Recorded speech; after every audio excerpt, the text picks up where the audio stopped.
We are on live now. Good evening, delegates and participants. Thank you for joining Shield Connect. And today's webinar is been sponsored by Society for Maternal Fetal Medicine India. And today we are back with the series, virtual learning series on Preeclampsia 2022-23 part 2, the education for the empowerment. And before we start with the session, let me introduce our coordinator, Dr. Anju Joseph.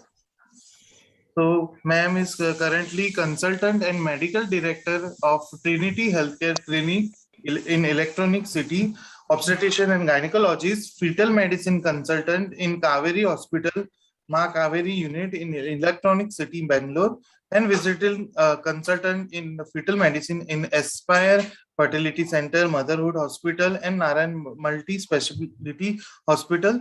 And the area of interest is first trimester aneuploidy screening and prevention in high-risk pregnancy. Ma'am has been awarded and and has a recognition from EC member of SMFM and event coordinator of the VLSP. So I welcome you, ma'am, on our platform, and I will hand over the session to you, ma'am. Thank you so much. Thank you so much for introducing me. Welcome one and all. I do work as a event coordinator for this virtual learning series. Sahiti, if you could put up the CV slides. So my job for today is to introduce all our eminent members on the dais. To start with, let me introduce you to our old mentor. All of us have been probably, a good number of us have been mentored under Dr. Prakash Mehta. Sir is the Chief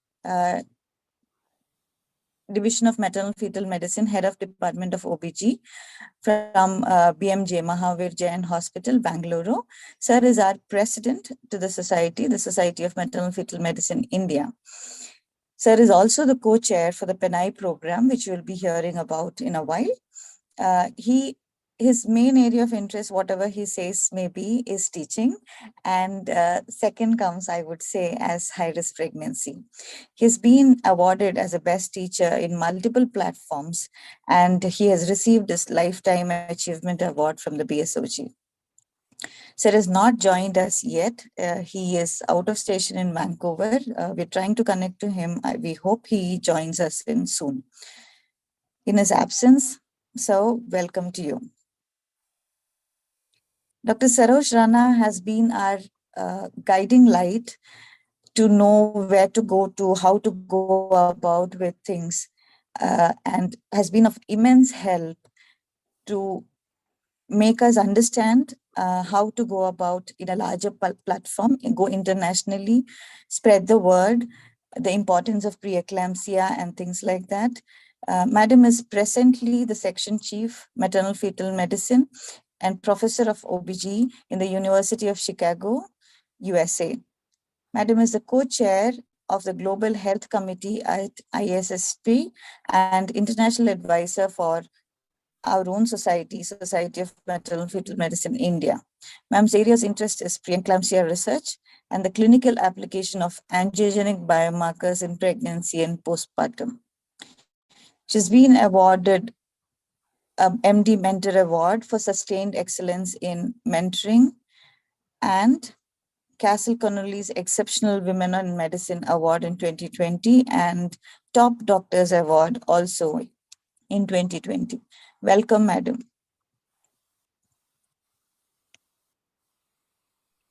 Yes, Next thank slide, you. please. Welcome, everyone. Hi, ma'am. Hi, ma'am. Happy to have you here.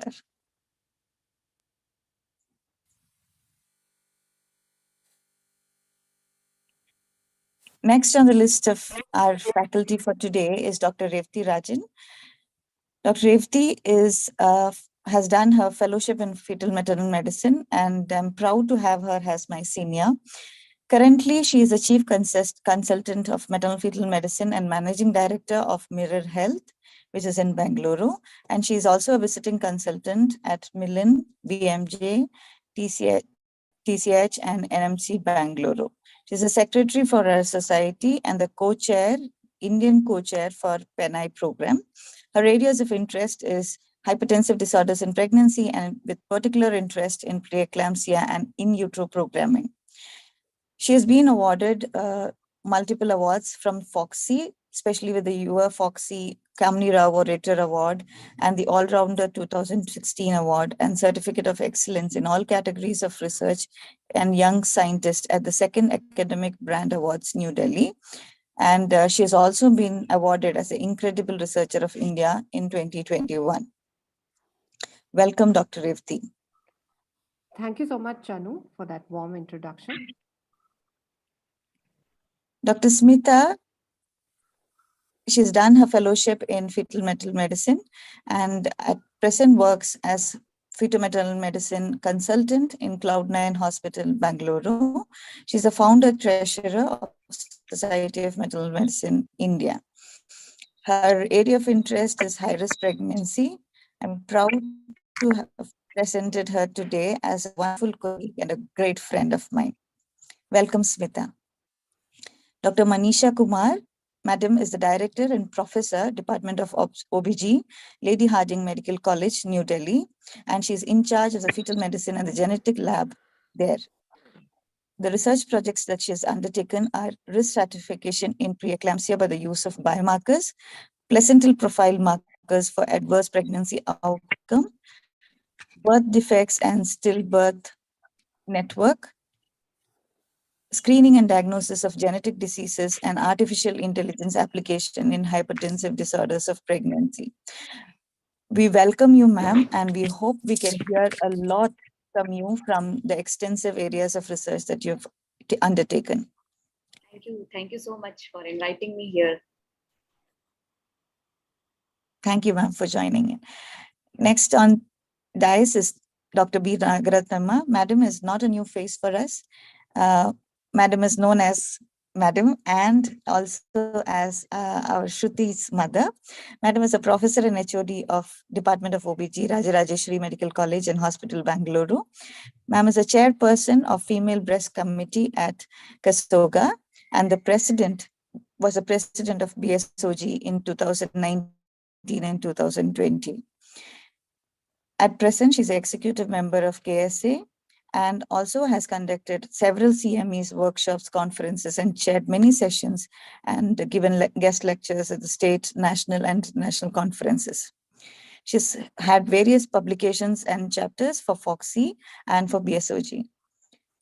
RGH's ongoing clinical trial on predictors by preeclampsia by angiogenic markers is being undertaken by her, and the special area of interest is urogynecological procedures, high-risk pregnancy, infertility, and gynecology. Welcome to you, ma'am. Dr. Srimati Ramanan, Madam is the consultant OBG and high-risk pregnancy at Rangadurai Medical College Hospital, Bangalore. Ma'am's areas of interest are maternal medicine and high-risk pregnancy, advanced labor ward management, clinical governance guidelines and protocol development, teaching and training. Madam is an MRCOG examiner and is also a reviewer for the Green Journal, which is the official publication of American College of OBG. She's a DNB trainer and also a trainer for RGH's fellowship programs. She has been awarded 10 gold medals, 13 prizes and medals during her MBBS college and university level. As you know, she is a great academician and every time it's a pleasure to have you, ma'am, as one of our panelists. Welcome to you, ma'am. Thank you, Dr. Anu. Dr. N. Saravanakumar, sir, is professor and HOD Department of OBG of Annapurna Medical College. He's done his MBBS from WIMS Bellary and MD from MMC Chennai. He is presently the Secretary of Obstetrics and Gynecology Society of Salem and also the organizing secretary of FOXY South Zone Conference with UVA 2022.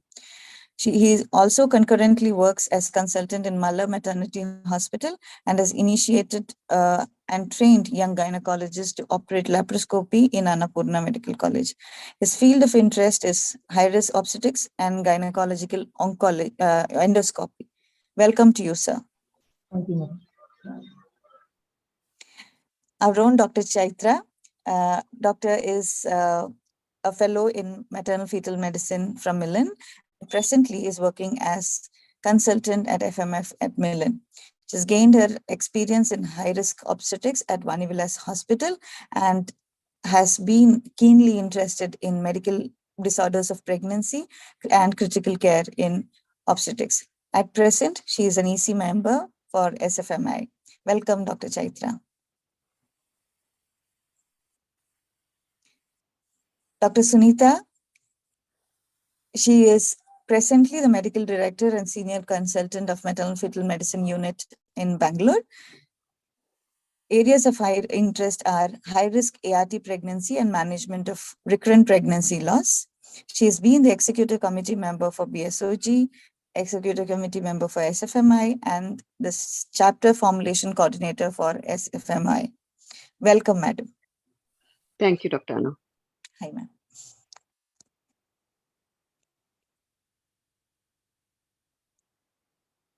Sahiti? Yes, ma'am. Yes. So you can go back to the SFMI slide. Okay.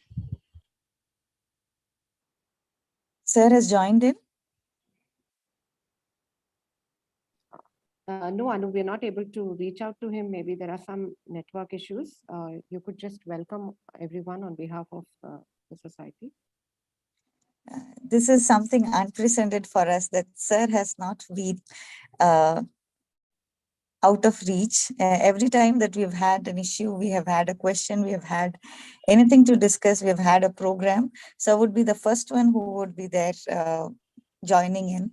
And today, I wish he was here, but then he is out of India and probably he's having some network issues.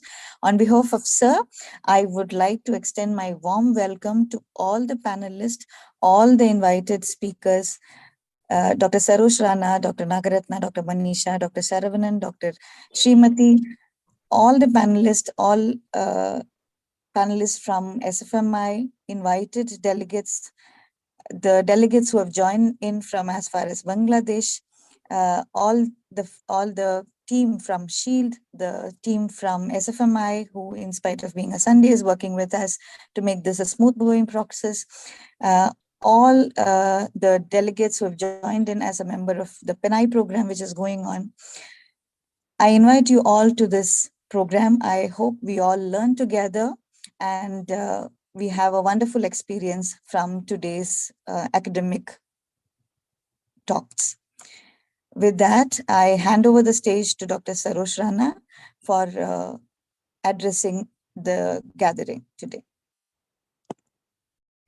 So thank you very much. Yeah, I'm kind of very surprised that Dr. Mehra is not joining, but I know he always joins all the meetings. It's really late at night here, so maybe he's in the same time zone.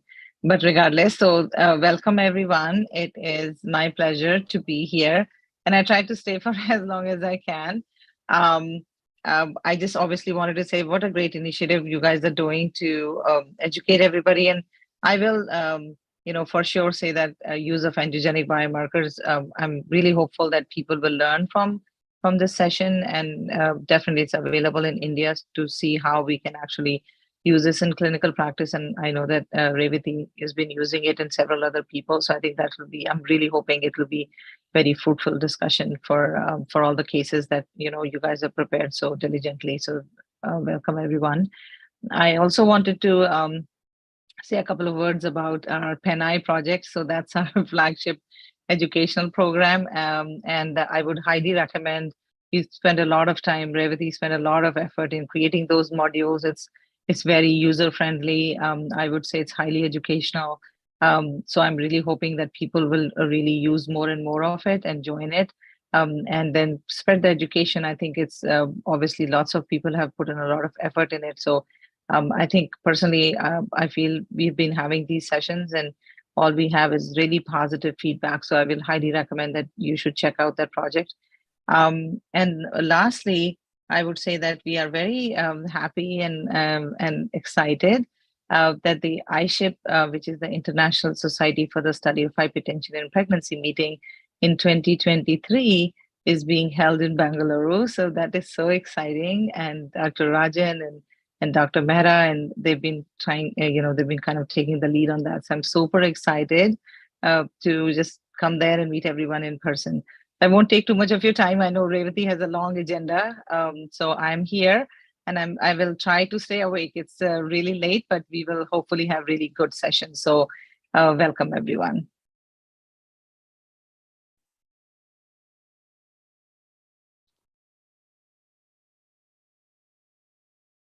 Anu? Thank you so much, ma'am, for that. I now invite Dr. Smita, who would be joining us with a sound bite, which is on screening for preeclampsia. Dr. Chitrakala, Mr. Chitrakala, if you could on the recording.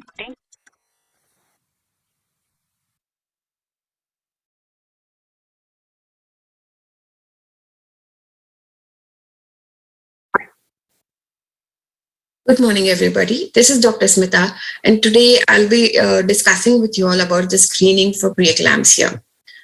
Why do we need screening for preeclampsia? We all know that preeclampsia is a multi-system disorder with its origins early in pregnancy, and the pathophysiology is a complex interplay of maternal, fetal, and placental factors. The incidence is quite high in India compared to the rest of the world, and we are at 8 to 10%.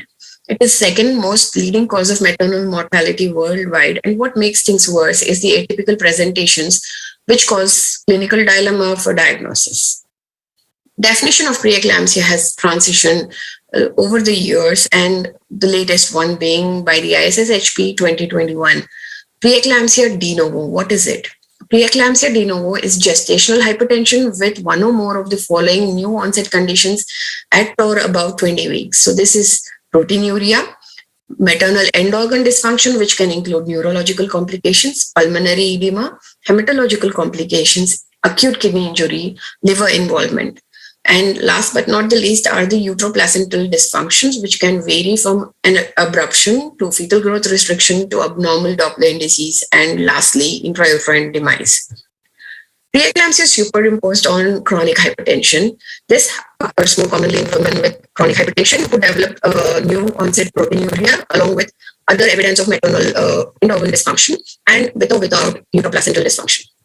However, the more conventional classification that we are all familiar with is the early onset and the late onset preeclampsia. So we all know that early onset preeclampsia has more adverse perinatal and maternal outcomes, whereas the late onset has more favorable outcomes. What is the root cause and consequence of preeclampsia? The root cause, as we all know, is maldevelopment of placental vasculature, which causes placental perfusion insufficiency, as well as hypoxia, which terminally cause endothelial damage and hypertension. The maternal adverse effects are the most familiar and striking, with eclampsia, abruption, stroke, and multi-organ dysfunction.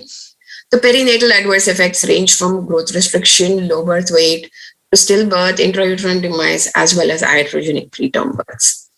What is the rationale for screening, and is there any evidence? Screening not only allows early detection and planning, but also favors early incorporation of appropriate interventions.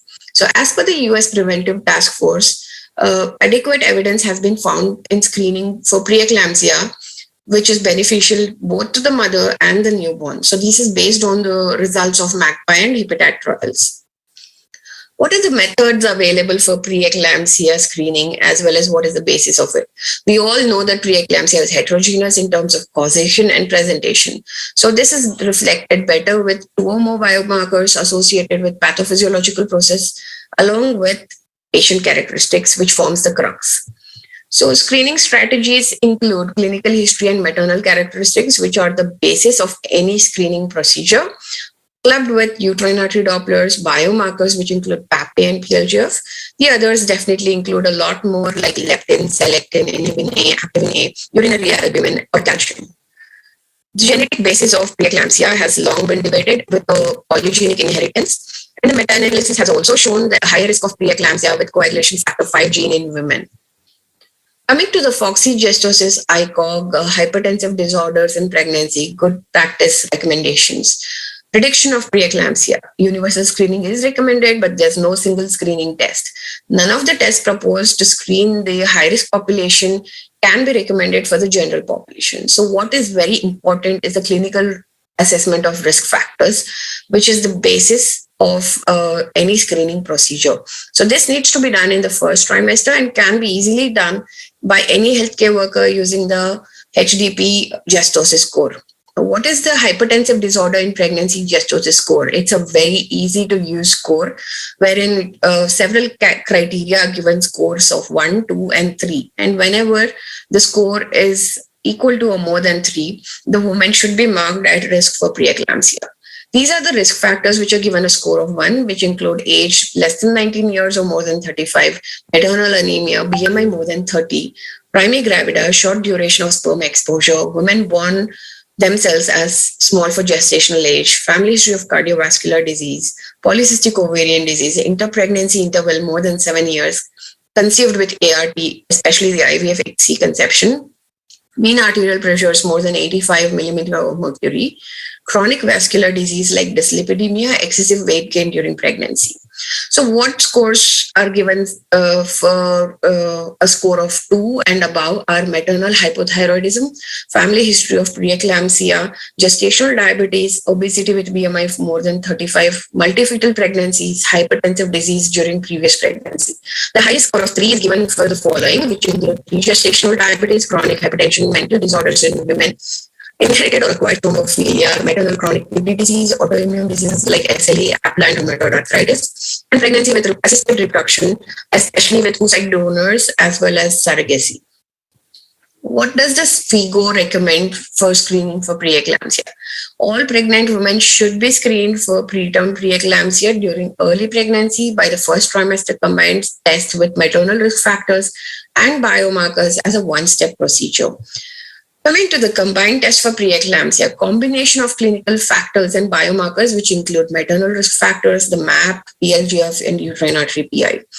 This is a example of the first trimester risk assessment for preeclampsia, which has been devised by the Fetal Medicine Foundation. So this not only integrates the history-based medical history as well as the obstetric history, but also the maternal characteristics as well as the sonological characteristics with the biochemical markers as well. So what do we do when we don't have access to PLGF in uterine artery PI? So not to worry, we still continue with maternal risk factor assessment as well as MAP. Efficiency would not be as great as it would have been with the biomarkers and with PLGF. So we could also follow a contingent screening in limited resource setting where we use maternal factors and MAP as the first line to detect at-risk women and then subject the high-risk women into further testing with biomarkers as well as uterine artery PI. So the key points of FIGO recommendations and how do we measure the mean arterial pressure? Blood pressure measurement is a day-to-day thing and we all tend to ignore it. So what we need to keep in mind is needs to be done with the woman in the sitting position with arms at the heart level, usually with the right sized cuff and after a 5-minute rest. So the BP needs to be measured in both arms simultaneously with 2 sets of BP measurements at 1 minute interval. So totally we have 4 readings and an average of which has to be taken using the calculator. So how do we interfere with women who have been found to be at high risk for preeclampsia? We need to start them on aspirin with dosages of 150 milligrams, starting as early as 11 to 14 weeks and continuing up to 36 weeks. And not to give a low dose aspirin for all pregnant women universally. Coming to the calcium intake, it has been long implemented, long indicated that low calcium levels can predispose the risk for preeclampsia. And the calcium supplementation of 1.5 to 2 grams needs to be considered in women with low calcium intake. Multiple pregnancies, do we test them or how do we go about testing them? The combined algorithm can be used for multiple gestations. Though there is high detection, we also see that there is a high screen positive rate. So what does the ACOG and SMFMI say about preeclampsia screening? They support the US Preventive Task Force guidelines on the use of low-dose aspirin to prevent preeclampsia. offer low-dose aspirin in addition to women with more than one risk factor for preeclampsia. According to ACOG and SMFMI, only ಹೌದು ಕರ್ದೆ ನಾನು ಅದಕ್ಕೆ. from medical history, along with the uterine artery Doppler ultrasound and biochemical markers are not given more significance compared to the maternal history and MAP. This is because there is lack of large prospective cohorts which have been studied, and until the larger studies are incorporated, it is not substantial to conclude the use of biomarkers and the uterine artery PI in screening for universal screening for preeclampsia. So this is a flow chart which has been devised by ACOG and NICE. So basically, the maternal characteristics and clinical history are the background.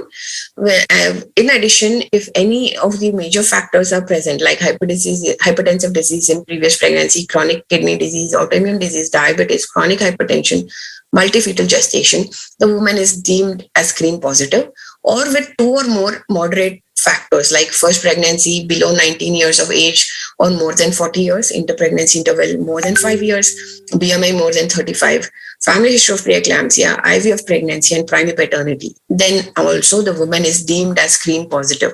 Once the woman is deemed as screen positive, what we need to offer is the biomarkers and the integrated risk assessment with the ultrasound markers as well.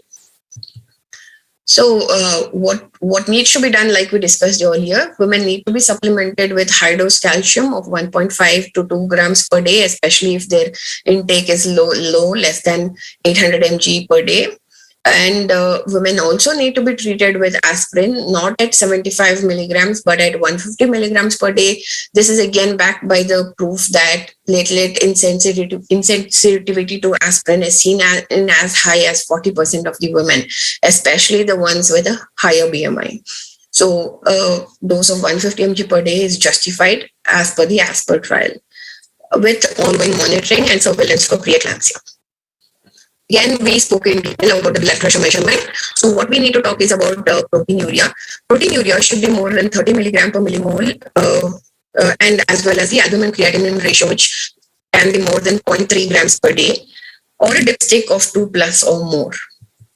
So this chart gives us a significance of combined screening in first trimester for preeclampsia.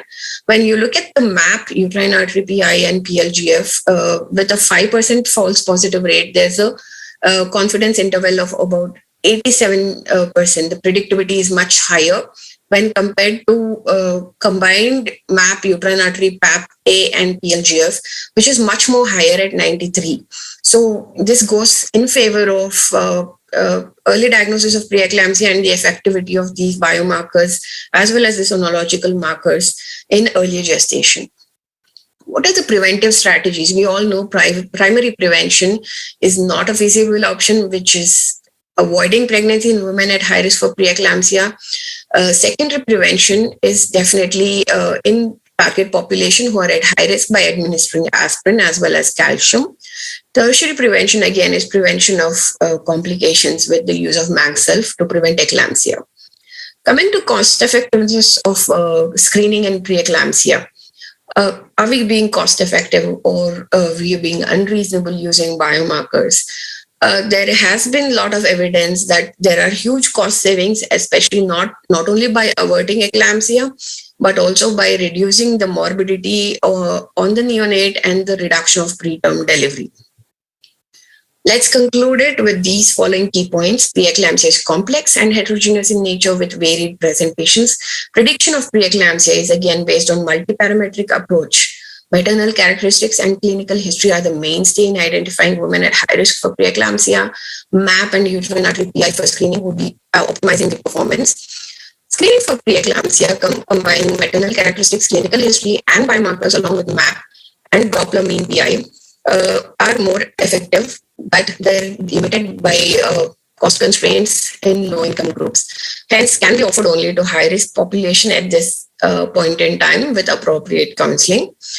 The secondary preventive strategies would be supplementing high dose calcium 1.5 to 2 grams per day, as well as starting aspirin at the dose of 150 milligram per day as early as 11 to 14 weeks up to 36 weeks. Large multicentric studies are required to identify ideal combination of markers that can be used for routine screening in a low risk population. Thank you.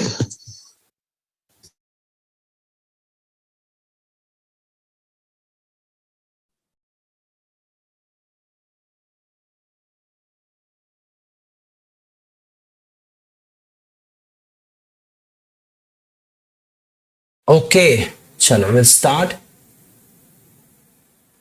I hope I'm audible, visible. So the voice is clear. Yes. Chalo, we'll start.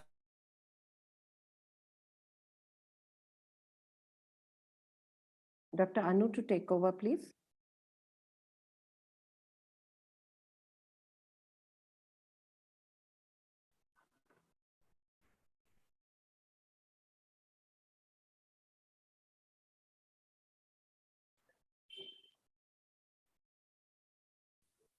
Yeah, thank you. So the host had muted me, ma'am. I couldn't change over.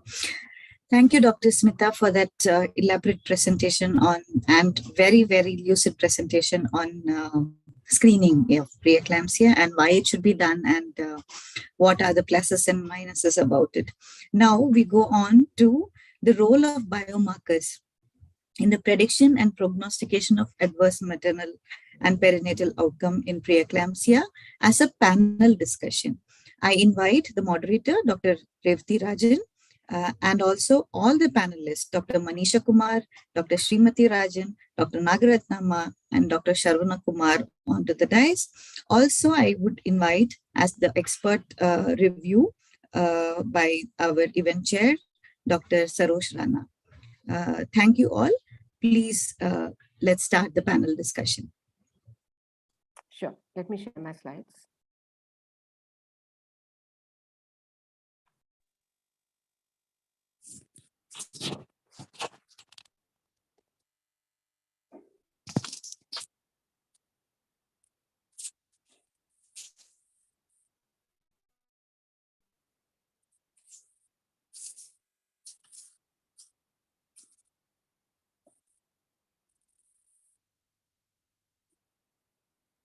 I hope my slides are visible. Yes, ma'am. Nagaratnama, madam, in front of your screen, there is something obstructing. Yeah, I think. Yeah, oh, my hand, I think, my Yes, hand. yes. Okay, ma'am. Now it's fine. Now it's fine. Thank you. Thank you so much for the prelude, Anu. And I think we had a wonderful session by Dr. Smita telling us all about screening for preeclampsia, which will again probably help us for some of the discussions as part of the panel. And as the Secretary for the Society for Maternal Fetal Medicine India, I warmly welcome all the delegates present here, the esteemed faculty, Dr. Sarosh Rana, who's joined in all the way from the United States at the VRs, and of course, some of the delegates from Bangladesh as well. And it's going to be a very interesting and a novel concept that we're going to discuss. To start with, let me ask some basic questions because this is something that, a concept which is recently introduced and, a lot of clinicians are still not very aware about what the biomarkers can do. The whole idea of using the biomarkers is to predict and prognosticate so that we can avoid criticality and save our preeclamptic mothers and their unborn. To start with the discussion, we have some of the basic questions like, what are biomarkers? This question is to Dr. Srimati. How are they useful, especially in the context of preeclampsia screening and surveillance? Yeah. Thank you, Dr. Revati. So basically, biomarkers, there are various definitions, but I think if you want to understand what a biomarker is, it is basically a characteristic which you can objectively measure and you can evaluate it. This is an indicator of, it could be a normal process or it could be an indicator of an abnormal process of a disease. And basically, we have to be able to consistently measure it. And if you're able to do it, then it could predict the onset of a disease. So basically in screening, or we could be able to diagnose the disease. We would be able to then evaluate the effect of various treatments and see how the biomarkers are changing. So in these ways, it could be useful for screening, it could be useful for surveillance, and it could also be useful for predicting the severity of the disease. So that is the standard, ideal characteristic of a biomarker. Yes, and moving on, in preeclampsia, do you think biomarkers should be done? See, basically, we all know preeclampsia is a syndrome, and it is a placental angiogenic disease. So basically, there's still two schools of thought. One, we see it's probably some maladaptation of the maternal system, and two is obviously placental dysfunction. So if you look at endothelial damage, or if you look at angiogenic or anti-angiogenic markers from the placenta, so basically using that as a biomarker, we would be able to, sort of have an ideal screening or a surveillance strategy for preeclampsia, definitely. And there are various biomarkers which have been proposed. As Dr. Smita was already saying, we have PLGF, which is already being used as a screening technique. So PLGF is also being used as a rule in and a rule out, as either a point of care or as the proper assay. We also have SFILT and PLGF ratio. So basically, if you add an SFILT to that, because this is going to be an anti-angiogenic, whereas PLGF is going to be angiogenic. So having a ratio is going to be more helpful. And this has been again trialed out both as a screening strategy from about 20 weeks onwards, as well as to predict and prognosticate. Soluble endoglen, there have been lots of studies which have shown that a ratio of PLGF or endoglen or SFILT and endoglen would be very helpful.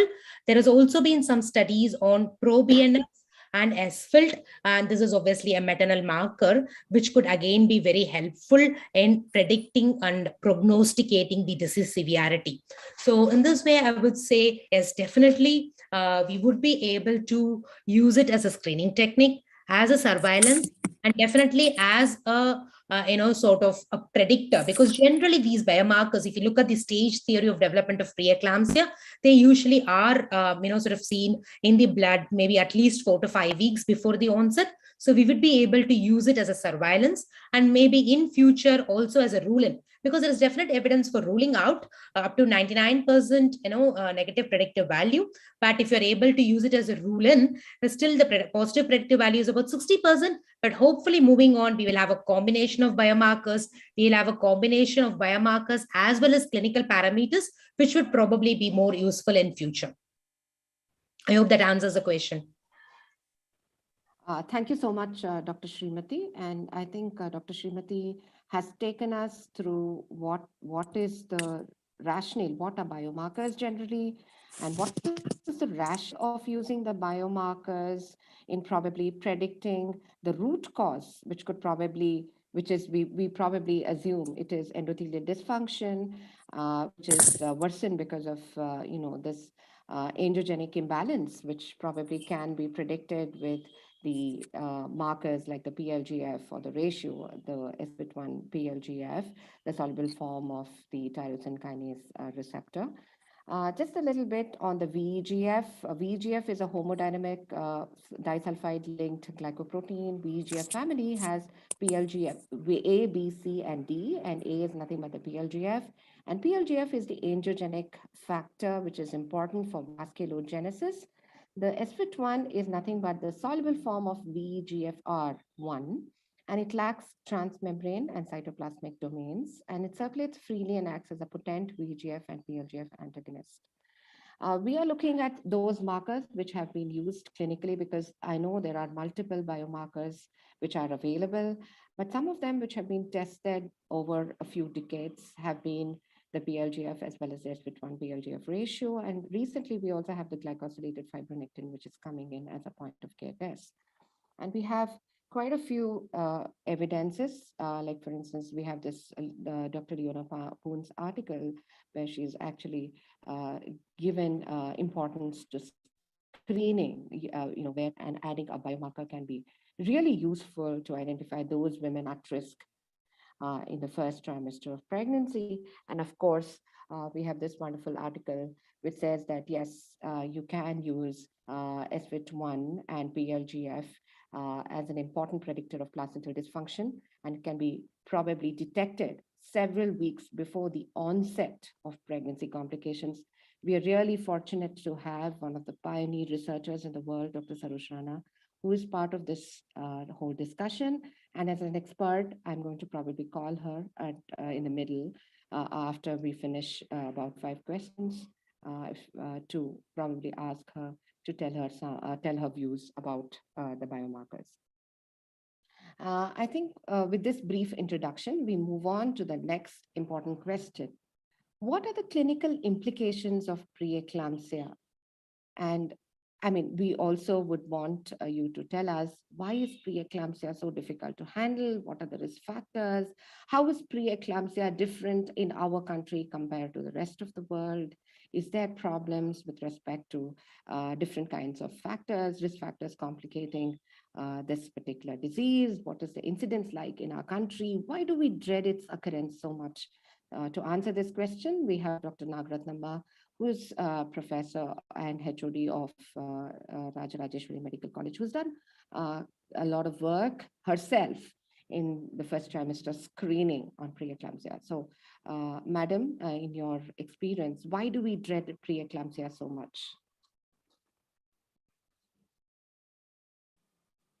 I think she has to unmute herself. Madam, can you please unmute yourself?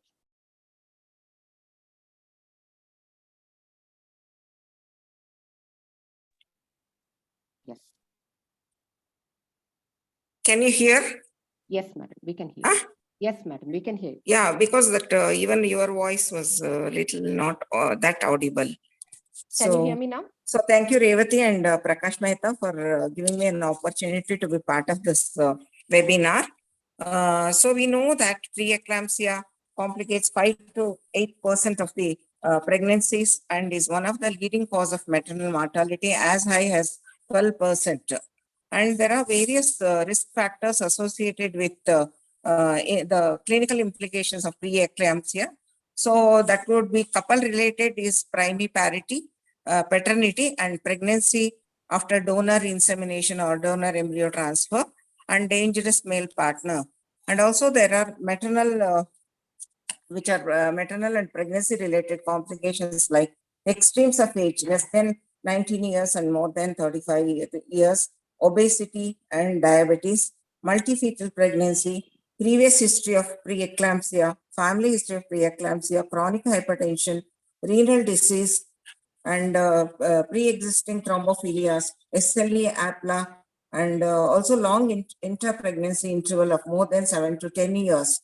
When associated with these risk factors, it can lead to life-threatening or devastating complications like maternal eclampsia, HELP syndrome, which accounts for about 10 to 20%, eclampsia 7%, and abruptio placenta 7%. There can be pulmonary edema, acute renal failure, and the intracranial bleeding leading to neurological impairments, visual disturbances like cortical blindness, scotomas, DIC, and maternal death, and also it contributes to perinatal mortality. Again, the fetal complications includes oligamias, fetal growth restrictions, prematurity because of iatrogenic preterm delivery, and intrauterine fetal device, and the long NICU stay, which again accounts for these implications of preeclampsia. And lastly, the maternal death.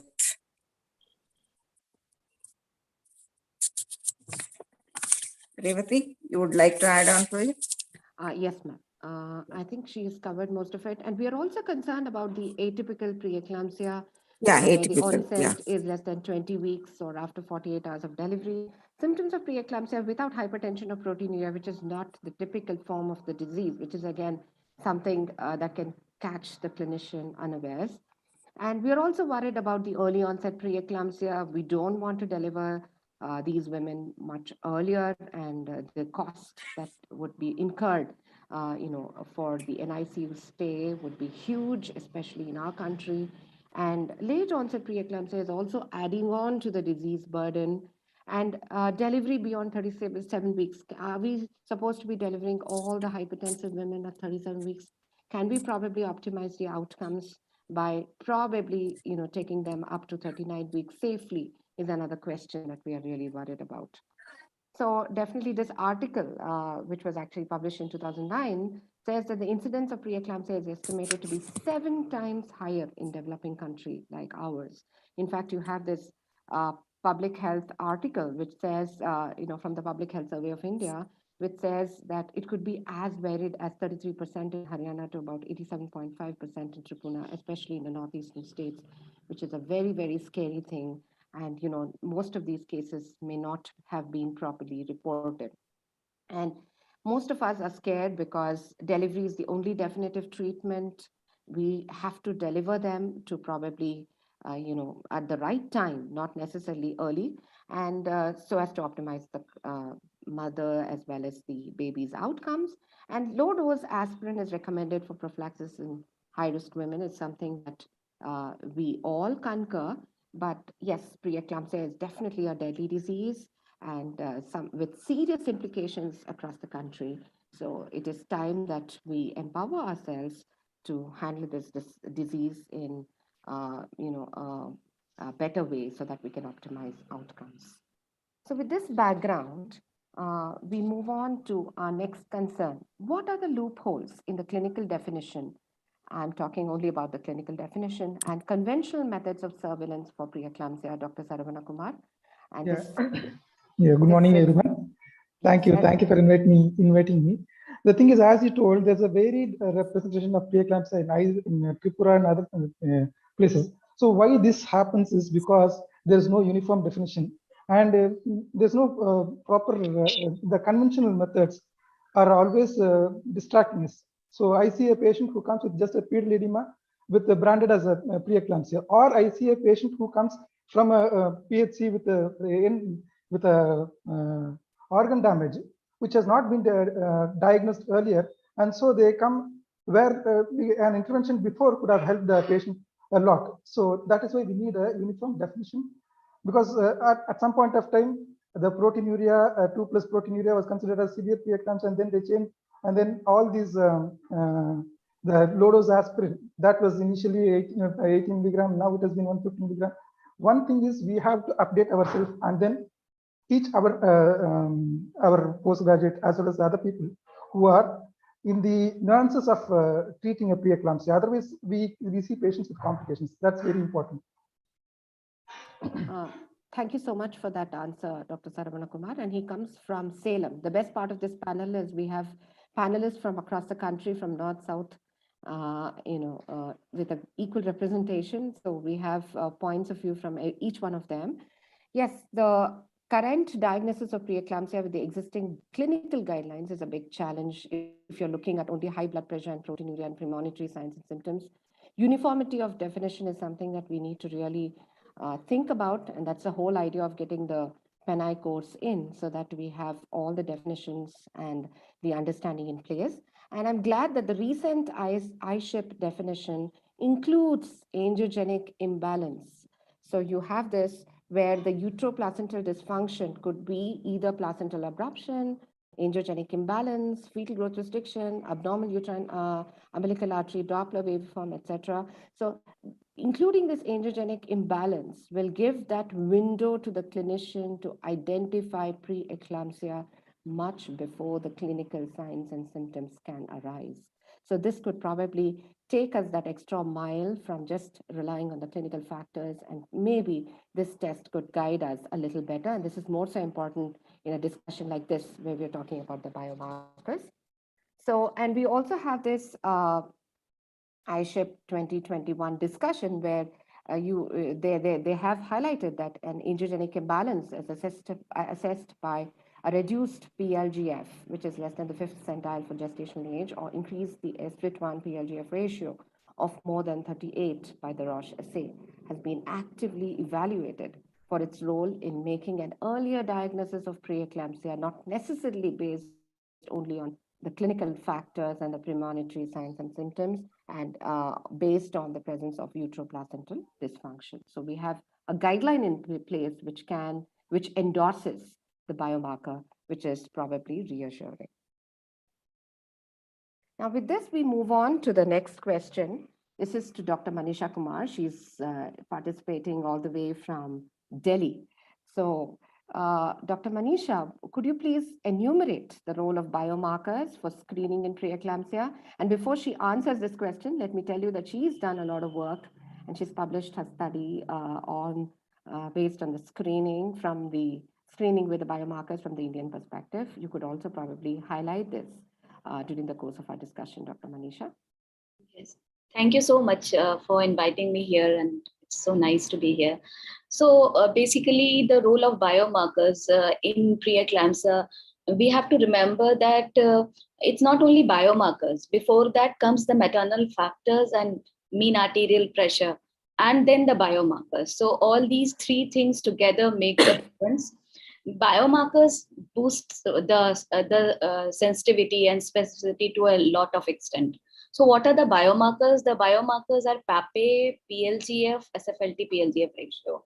So basically, once the PLGF came, the PAPE decreased in its significance. So we have to remember this. Now, when we are talking about screening, as I said, all these things, and plus the uterine artery PI is important. So all these together, this is called triple test by the recent coming up of FMF. This term has come. So when we talk about the biomarkers, we can use it by using a software which is there by FMF. So in that you can put the value of the biomarker, and then you can get the sensitivity and specificity and the detection rate. Whatever is more than 1 in 100, if you call it a positive thing. So basically, the biomarker PLGF to be used as screening at around in the first trimester boosts the sensitivity and the detection rate and decreases the false positivity to a large extent, and it is quite helpful here. So this is basically the role of biomarker, increasing the detection rate and decreasing the false positive rate. Yes, Dr. Manisha, I think she has probably emphasized the role of adding the biomarkers along with the uterine artery PI and the MAP and the conventional historical maternal risk factors to probably help us to screen women who probably would develop preeclampsia much better, especially the early onset types. And we could also have the intervention in place. We could probably put them on aspirin, give them on calcium supplementation, and this would go a long way in preventing the early onset disease. And this is also endorsed by the FIGO recommendations. In fact, FIGO allows for universal screening, and if possible with all these factors, or at least with some of these factors. So if you do not have the expertise to get the uterine artery Doppler done, because it could be somebody has to be trained to do that, or if you're not able to measure the biomarker, you can still identify these women by using the clinical factors and adding on the MAP. And it also clearly says that we can use it even in twins. But however, the high detection rate can also be complicated by a high screen positivity rate in twins.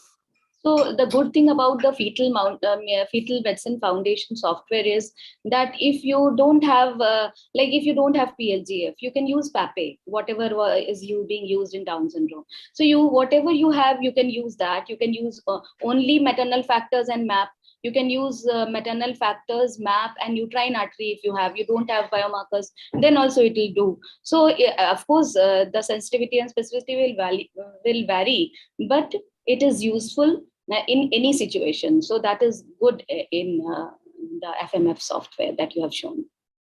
The whole idea of using more markers is that, the sensitivity of prediction could be as high as, say, 80 to 90% with a false positivity of about 5 to 10%. And if you're using all the 4 markers, it could go to about 96% also. But there is a recent article which has actually come in, I think, which we could probably discuss, saying that it is not very mandatory for us to use PAPE, like what you said, and we could probably use only the PLGF along with the utranatrian map without a great compromise on the sensitivity of predictions. So one more thing that is important here is that whatever sensitivity and specificity we are saying is for early onset preeclampsia. Absolutely. It is not the same for in general late onset preeclampsia or hypertensive disorders in pregnancy. So basically, because early onset preeclampsia is most dangerous, and these markers are more for early onset preeclampsia rather than normal preeclampsia or hypertensive disorders of pregnancy. Absolutely. So we have much more of the disease beyond the early onset because we are just capturing only a small portion of this disease. And aspirin can only prevent 60% of cases of the early disease if picked up early. So there's a lot of work that we have to do with surveillance beyond the first trimester. So it's not the end all that you screen women in the first trimester and forget it. You have to probably follow the disease and map the disease much further to actually optimize outcomes. And that's how our discussion is going to move further. So we've been talking a lot about screening. We've talked about the use of biomarkers in screening. Now moving to the second and the third trimesters, Dr. Srimati, can you please tell us what is the role of biomarkers in the prediction and prognostication of maternal and adverse maternal and perinatal outcomes in preeclampsia? And post this question, I would invite Dr. Sarosh Rana to probably tell us some valuable reviews about what she felt about the panel so far. And she could also narrate her experiences as well. Thank you, Dr. Revati. I mean, there are a few situations wherein you could be using biomarkers. This could be a routine screening in the second and the third trimester, just to stratify their risk, whether they are low risk or high risk. So there are some studies which are looking at having a UAD plus maybe SFILT and PLGF or a combination with endoglin, so that we would be able to stratify them, even if it's a low risk population. And there are also, though not many studies, there are some sort of thoughts about using it maybe in the late third trimester, 28 weeks or 34 weeks, as a one-off test for all women, so that we would be able to risk stratify them. But that is in general. But if you look at the high risk population, they could be high risk because of the enhanced FTS, or they could be women with background high risk problems like CKD, etc. So in these women, doing a surveillance, serial surveillance to see whether they are going to develop the disease. So this would be very helpful, so that we can use it as a prediction of them developing a disease. The second aspect would be when we have diagnostic dilemmas, as I'm sure you're going to bring it out in the case presentations. We would definitely be again use the biomarkers, so that if women come in with atypical presentations, using an SFILT PLGF ratio, either to rule in or rule out preeclampsia. So that would be a very good use of the biomarkers. Of course, in sort of predicting the severity of the complications, planning their care, whether they need to be admitted, whether they need to be delivered, this again, the biomarkers would be very helpful. And as you rightly brought about, whether we should deliver or whether we could prolong the pregnancy in women who have already developed the disease, so as to plan the delivery timing. So in all these aspects, for both predicting the onset of the disease as well as prognosticating, planning the surveillance, as well as planning the delivery, SFILT PLGF ratio to a great extent, and PLGF and endoglin also can be used. Thank you, Dr. Srimati. And of course, we have the iShip 2021 guideline, which clearly emphasizes that in women who are suspected preeclampsia, androgenic imbalance has a high negative predictive value in ruling out and development of proteinuria preeclampsia within 7 days. And I have seen this in my study as well. Adverse maternal outcomes within 14 days, or delivery with preeclampsia within 14 days when suspected preeclampsia is primarily related to hypertension, but not when FGR is a prominent reason.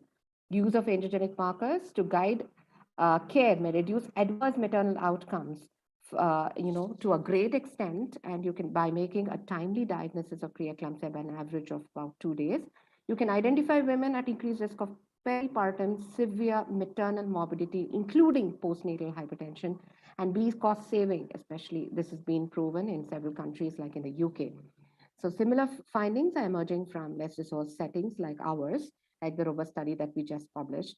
And prediction of adverse outcomes may be improved by combining angiogenic markers with other clinical routine, laboratory, and ultrasonographic data.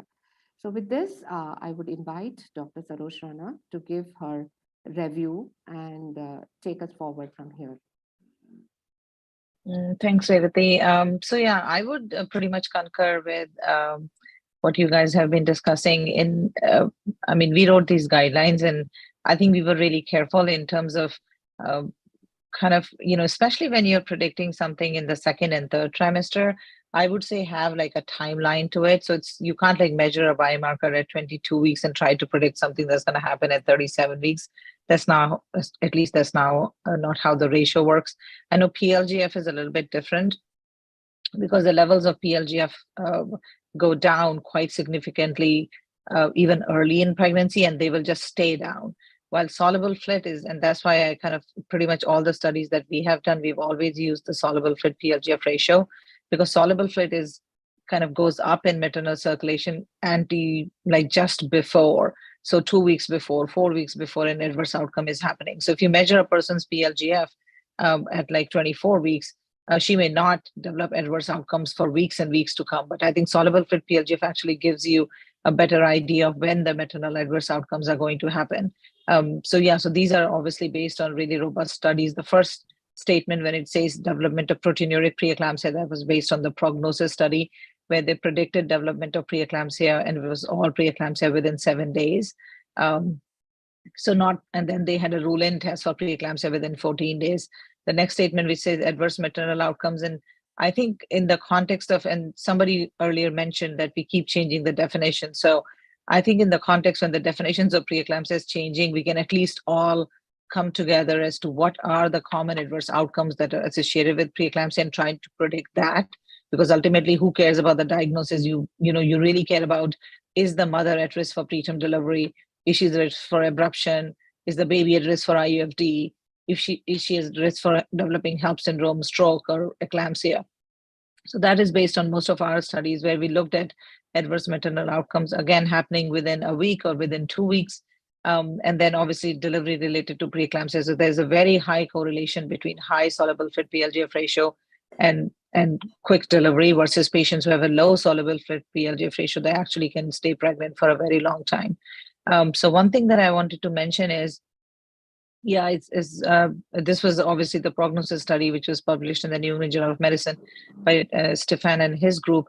And there they found that patients have a ratio of less than 38. So these was a group of patients who were coming in with suspected preeclampsia. So this kind of term, suspected preeclampsia, has been used quite extensively in literature. And this is essentially any pregnant patient that you are suspecting preeclampsia. So she could be at high risk in your clinic. So she could have chronic hypertension. She could have diabetes, she could have proteinuria, she could have edema, she could have shortness of breath, headache, like any of these non-specific signs and symptoms. If you actually take those patients, so they're definitely, because you're suspecting preeclampsia, you're going to get some labs done, you're going to check her blood pressure, you're going to check her protein. But at the same time, actually, if you look at the soluble FLIT PLGF ratio, there is a very high correlation of a high ratio. So if you go to the previous slide, a low ratio actually rules out preeclampsia with a 99.3% ruling out within 1 week and 94% ruling out within 4 weeks. So it is a very, very good rule out test in terms of if you're using it at the onset. So if somebody comes in with suspicion of preeclampsia, you measure the soluble FLIT PLGF ratio. If your ratio is low, that person is at low risk to develop preeclampsia within 1 to 2 weeks, and also actually low risk to develop any adverse maternal outcomes. On the flip side, if you go to the next slide, if you have a high soluble FLIT PLGF ratio, and this we've shown previously, and obviously these guys have shown as well, is that they're at much higher risk for example, 3-fold higher risk to have imminent delivery, much shorter evaluation to delivery timing. So if you have a high soluble FLIT PLGF ratio, there's a very high chance you're going to be delivered in the next few days. Very high rates of preterm delivery. And also look at this, the remaining pregnancy duration was very different. So if you have a low ratio, if you have a high ratio, your pregnancy is ended in 17 days versus if you have a low ratio, your pregnancy goes for a long time. So I think the way I look at it, and we just finished a study, is going to be published hopefully soon.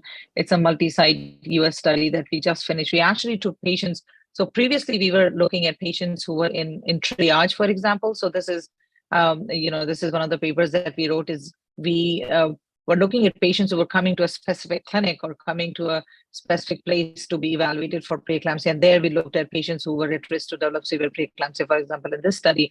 But we actually just finished a study whereby we took patients who were already admitted to the hospital with hypertension, with superimposed preeclampsia, with whatever kind of hypertensive disorder. And we checked their soluble fluid PLF ratio on admission. And we predicted development of severe preeclampsia delivery within the next 2 weeks. So that was kind of the one of the biggest studies that is going to come out of US. They enrolled about 1,000 patients.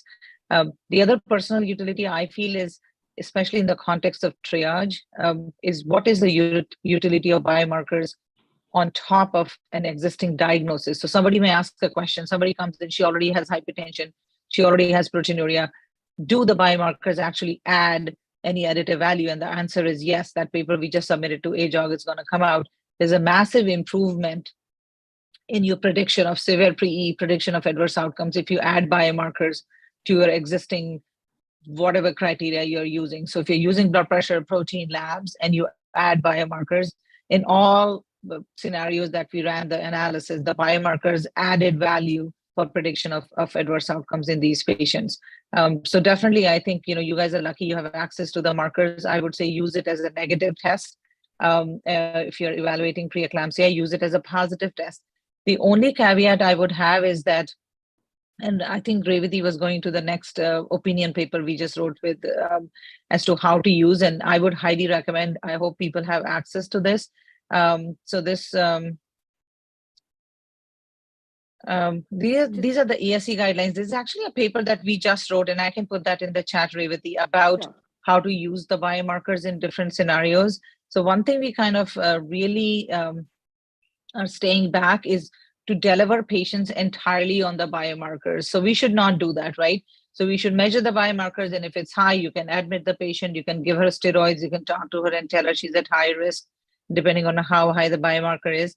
But there's still some latency between you measure the biomarker and the delivery. So especially in the preterm context, I think we should not use the biomarker information alone to deliver patients. We should use other information along with the biomarkers. So the severity of hypertension, fetal heart rate tracing, evidence of abruption, labor, maternal symptoms should be used for delivery primarily. So that is the only thing I would say, is that we should not use biomarkers by themselves to determine the timing of delivery.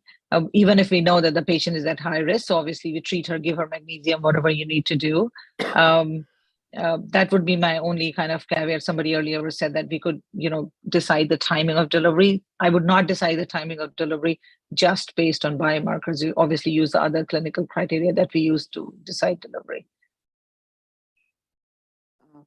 Sure, Dr. Sarosh. I think that was a very extensive review of what we did till now. And you've brought about certain important points that, yes, biomarkers are definitely going to add value to the existing clinical diagnosis. We're not going to just rely on the biomarkers. Biomarkers can definitely going to tell us which of the women that we have to probably concentrate and probably deliver them a little earlier or optimally at the right time so as to prevent complications like, the dreaded abruption, pulmonary edema, and of course, the intrauterine fetal demise. So I think she has completely told us from the global perspective. With this, we move on to the next question to Dr. Nagaratnamma. Could you please highlight some of, I think Dr. Saroshana has covered most of the global evidences.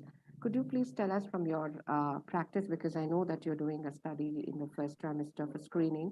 So the Indian evidences as well to probably tell us how the utility of these biomarkers in the prediction and prognostication of adverse maternal and perinatal outcomes. Dr. Nagaratna?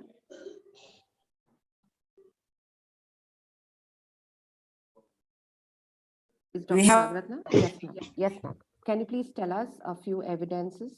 Maybe you can concentrate more. We have good number of global as well as our South Indian studies for early first trimester screening as well as for the second and third trimester screening. So we have the London Tertiary Care Hospital study which was done in 2017 to 19, where they included the 7,000 patients were included for nice risk-based guidance, and another 5,000 for the Fetal Medicine Foundation algorithm, which combined maternal risk factors, blood pressure, PAPA, and uterine artery Doppler indices in the first trimester. And they concluded that first trimester combined screening for preeclampsia is both feasible and effective in a public healthcare setting. And definitely there was a significant reduction in the prevalence of preterm preeclampsia with the intervention of aspirin once they become PE positive. Similarly, a South Indian study was done in New Delhi where there was a so they used the Fetal Medicine Foundation algorithm, and they also found that there was a significant reduction in the preeclampsia with the intervention. So here again, there was a robust study. There was a robust study by the Dr. Revati, I think, and also there was a prognosis study, which was a landmark study, and they are also used apart from only first trimester screening, second and third trimester screening can also be noted by by doing the S-split and PLGF ratio, where they can detect the PE within 1 week of occurrence, and they can avoid iatrogenic preterm deliveries, etc., and also the intrauterine fetal demise.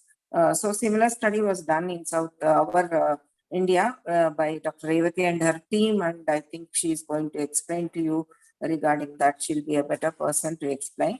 And glycosylated fibronectin also was done in one study was done in India, where they found, even though it may not be that feasible to do the fibronectin alone, but definitely it has given some improvement in the this thing, but it needs further studies whether we can combine with other biomarkers.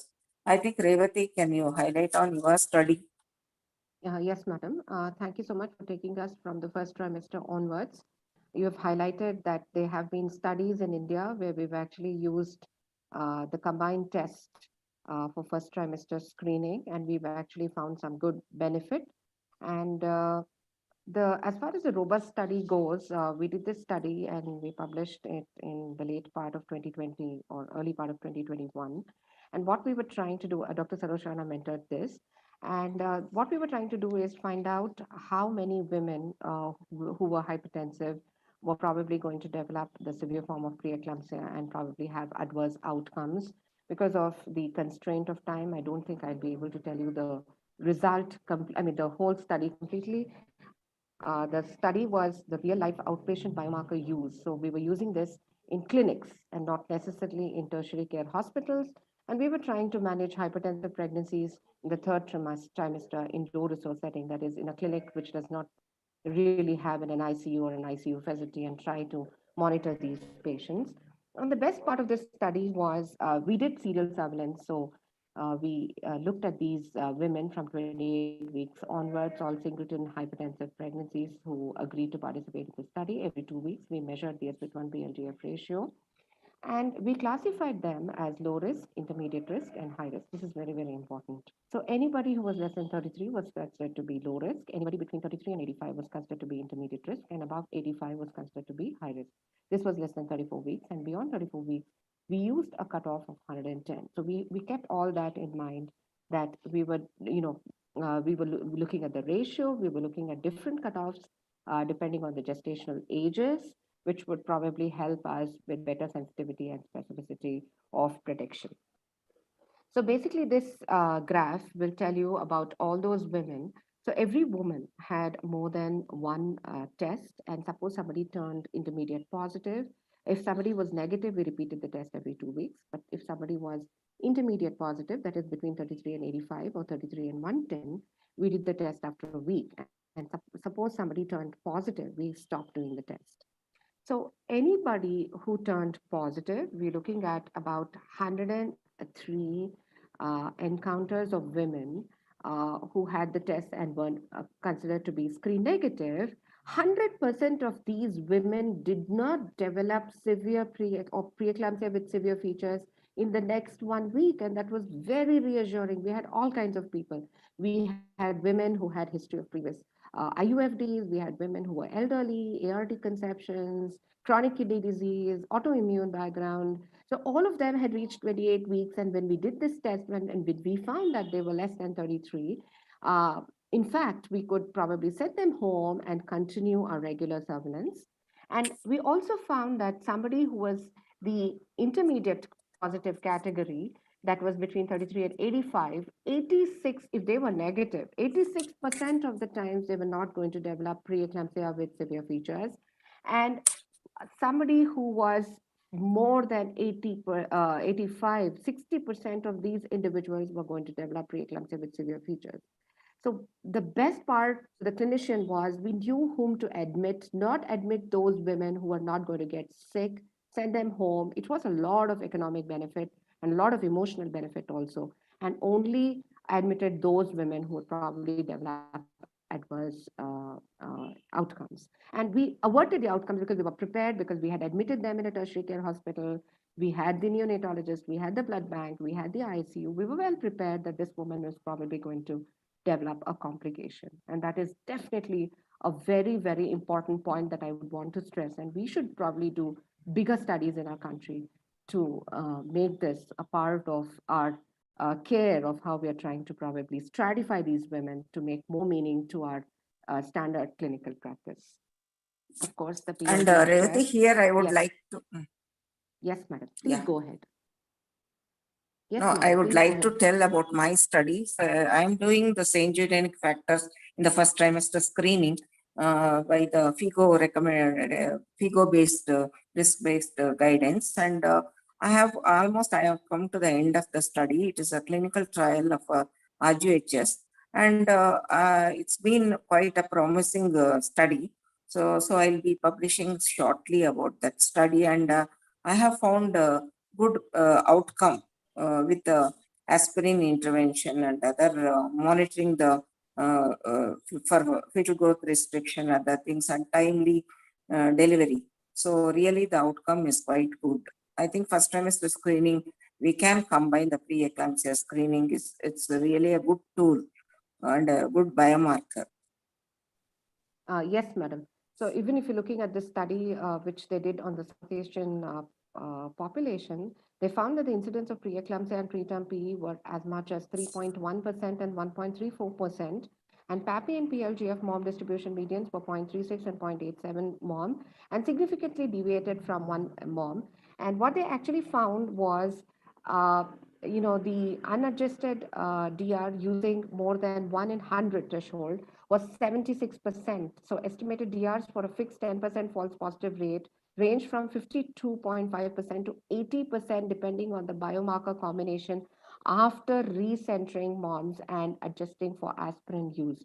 So the FMF, they found that the FMF algorithm, while performing satisfactorily, could still be further improved to ensure that biophysical and biochemical markers are correctly adjusted for indigenous South Asian population. So we definitely need our own standards. We need our own, references so as to improve the performance of these tests. And like how Dr. Nagaratnama said, it is very, very important that we screen these women with multiple parameters.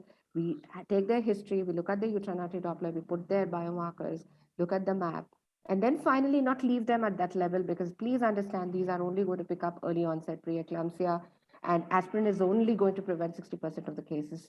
So we have to still map them beyond this and go to the second and third trimester, map the disease, identify those women who are still prone to adverse outcomes, and probably monitor them and do the appropriate clinical surveillance. Never use only biomarkers to make a decision on delivery, like Dr. Sarosh Rana reiterated.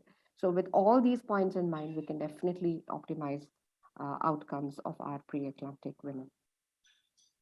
So moving ahead, I think we've had a big discussion about what the global as well as the Indian evidence say about the biomarkers and their use. And of course, I would want to ask this question to the next question, the role of biomarkers in the prediction of postpartum hypertension, because we're also worried about that. A lot of these women don't come back to us sometimes after 1 week of delivery. They come to us throwing a fit. So, and also about the future cardiovascular implications. So, this question is to Dr. Saravana Kumar.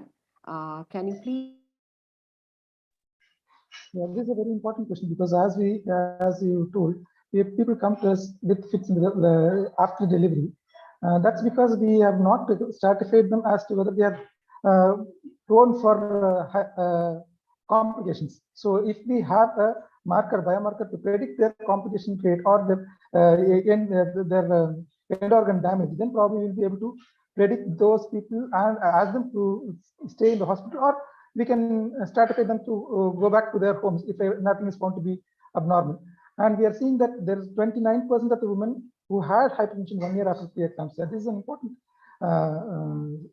strata because once we find that this many people, almost 1/4 to 1/3 of our women develop hypertension after 1 year of preeclampsia, that means that we have to put them in loop so that we will have at least a sort of helping them out in their next pregnancy, or at least make a lifestyle modifications for them. So, and continue with their antihypertensive medications. So, where we see this obliteration of this ratio or the change in the ratio, that tells that these biomarkers are going to help us in predicting how they are going to develop. Whether this study shows that our angiogenic imbalance in pregnancies is complicated with preeclampsia and signs of cardiovascular impairment in long term of pregnancy. That's very important to know and use uniformly for all our patients. Yes, thanks, Dr. Saravana Kumar. There is a study. We are talking about whether we can use angiogenic biomarkers to predict postpartum hypertension.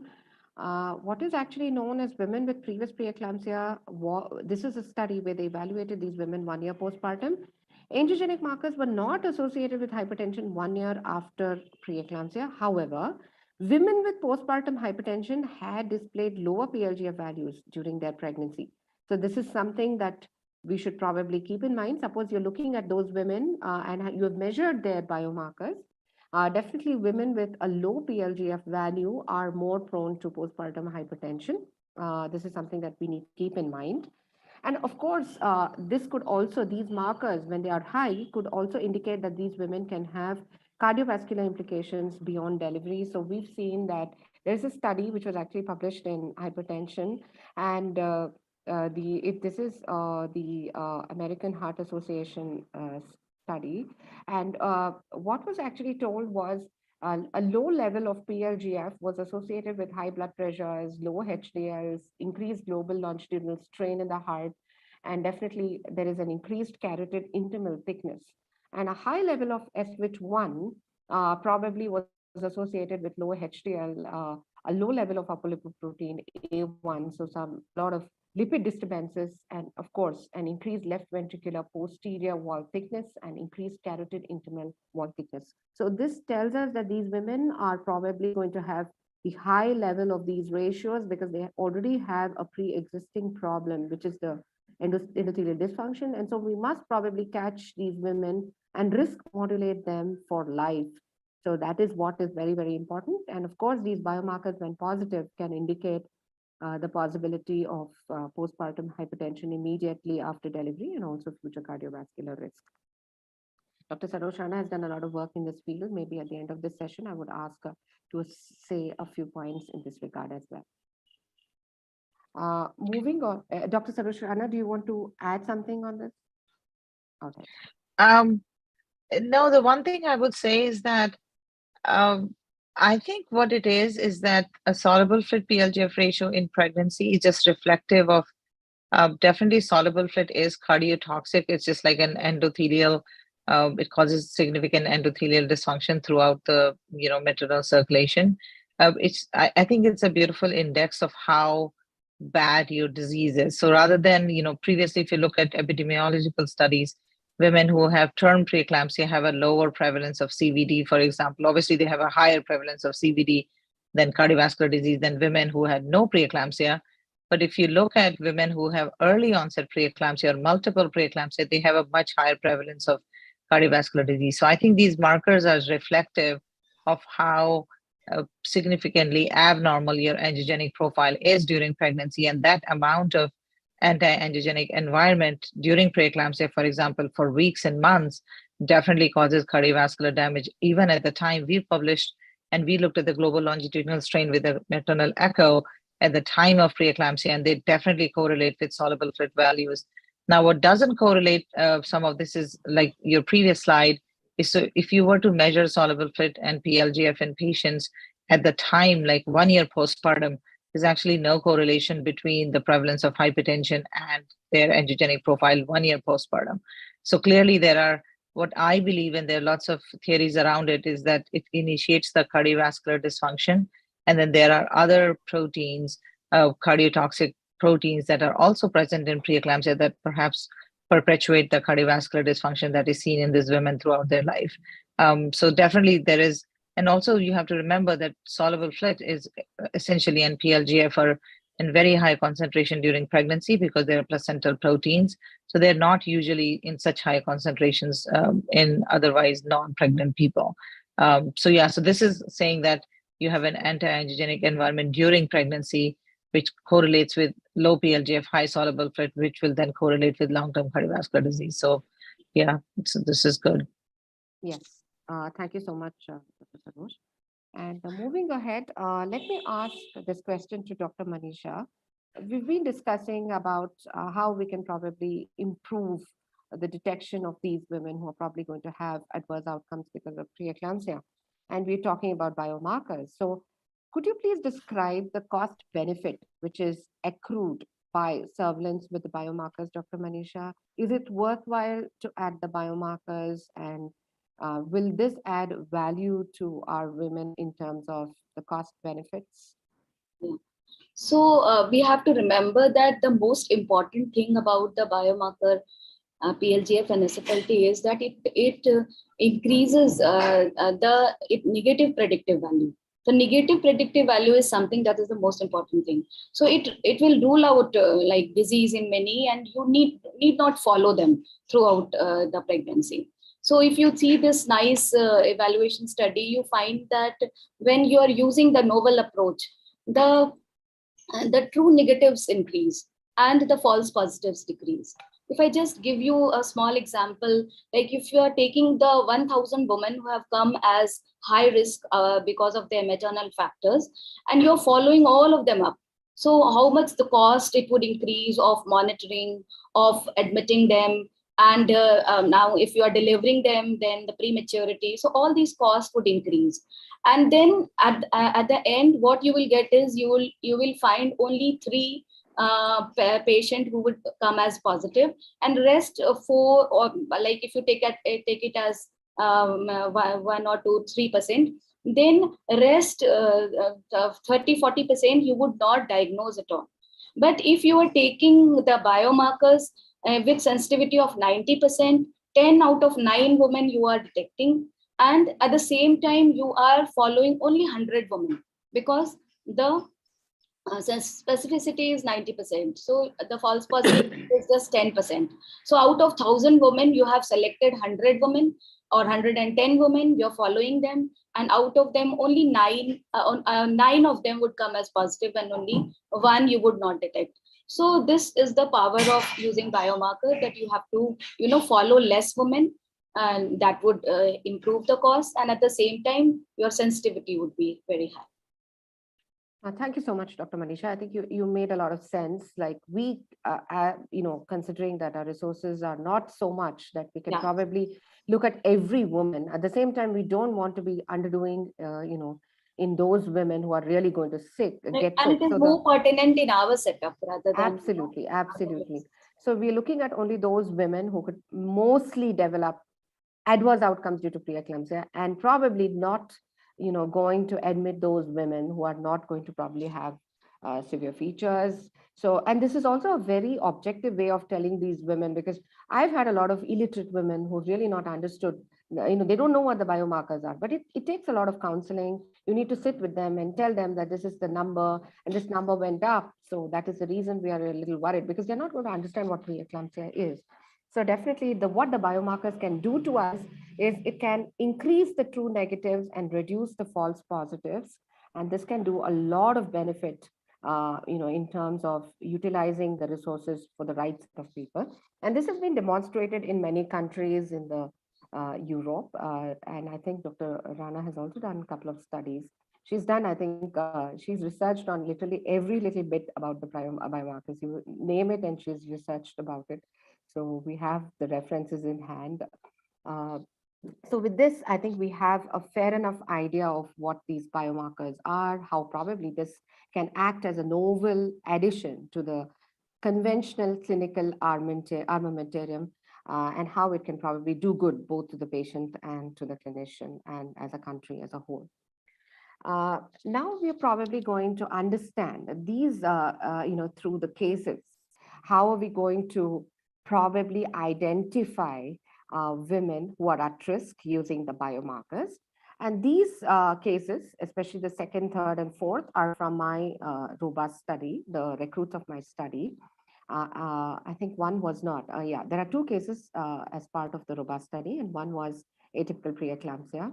And I've also put in one test based on the combined screening in the first trimester so that our viewers could actually understand how you could use these biomarkers real time. So starting from the first trimester, this is to Dr. Manisha Kumar. We had a 27-year-old third gravida, para-1, live-1, abortion-1. She was a case of over-diabetes on insulin, and she presented to the MFM OPD for risk assessment and surveillance plan at 12 weeks and 2 days as per her corrected expected date of delivery. Her relevant pointers in history, this was a very recent case that I managed. First pregnancy was in 2019, and it was a natural conception.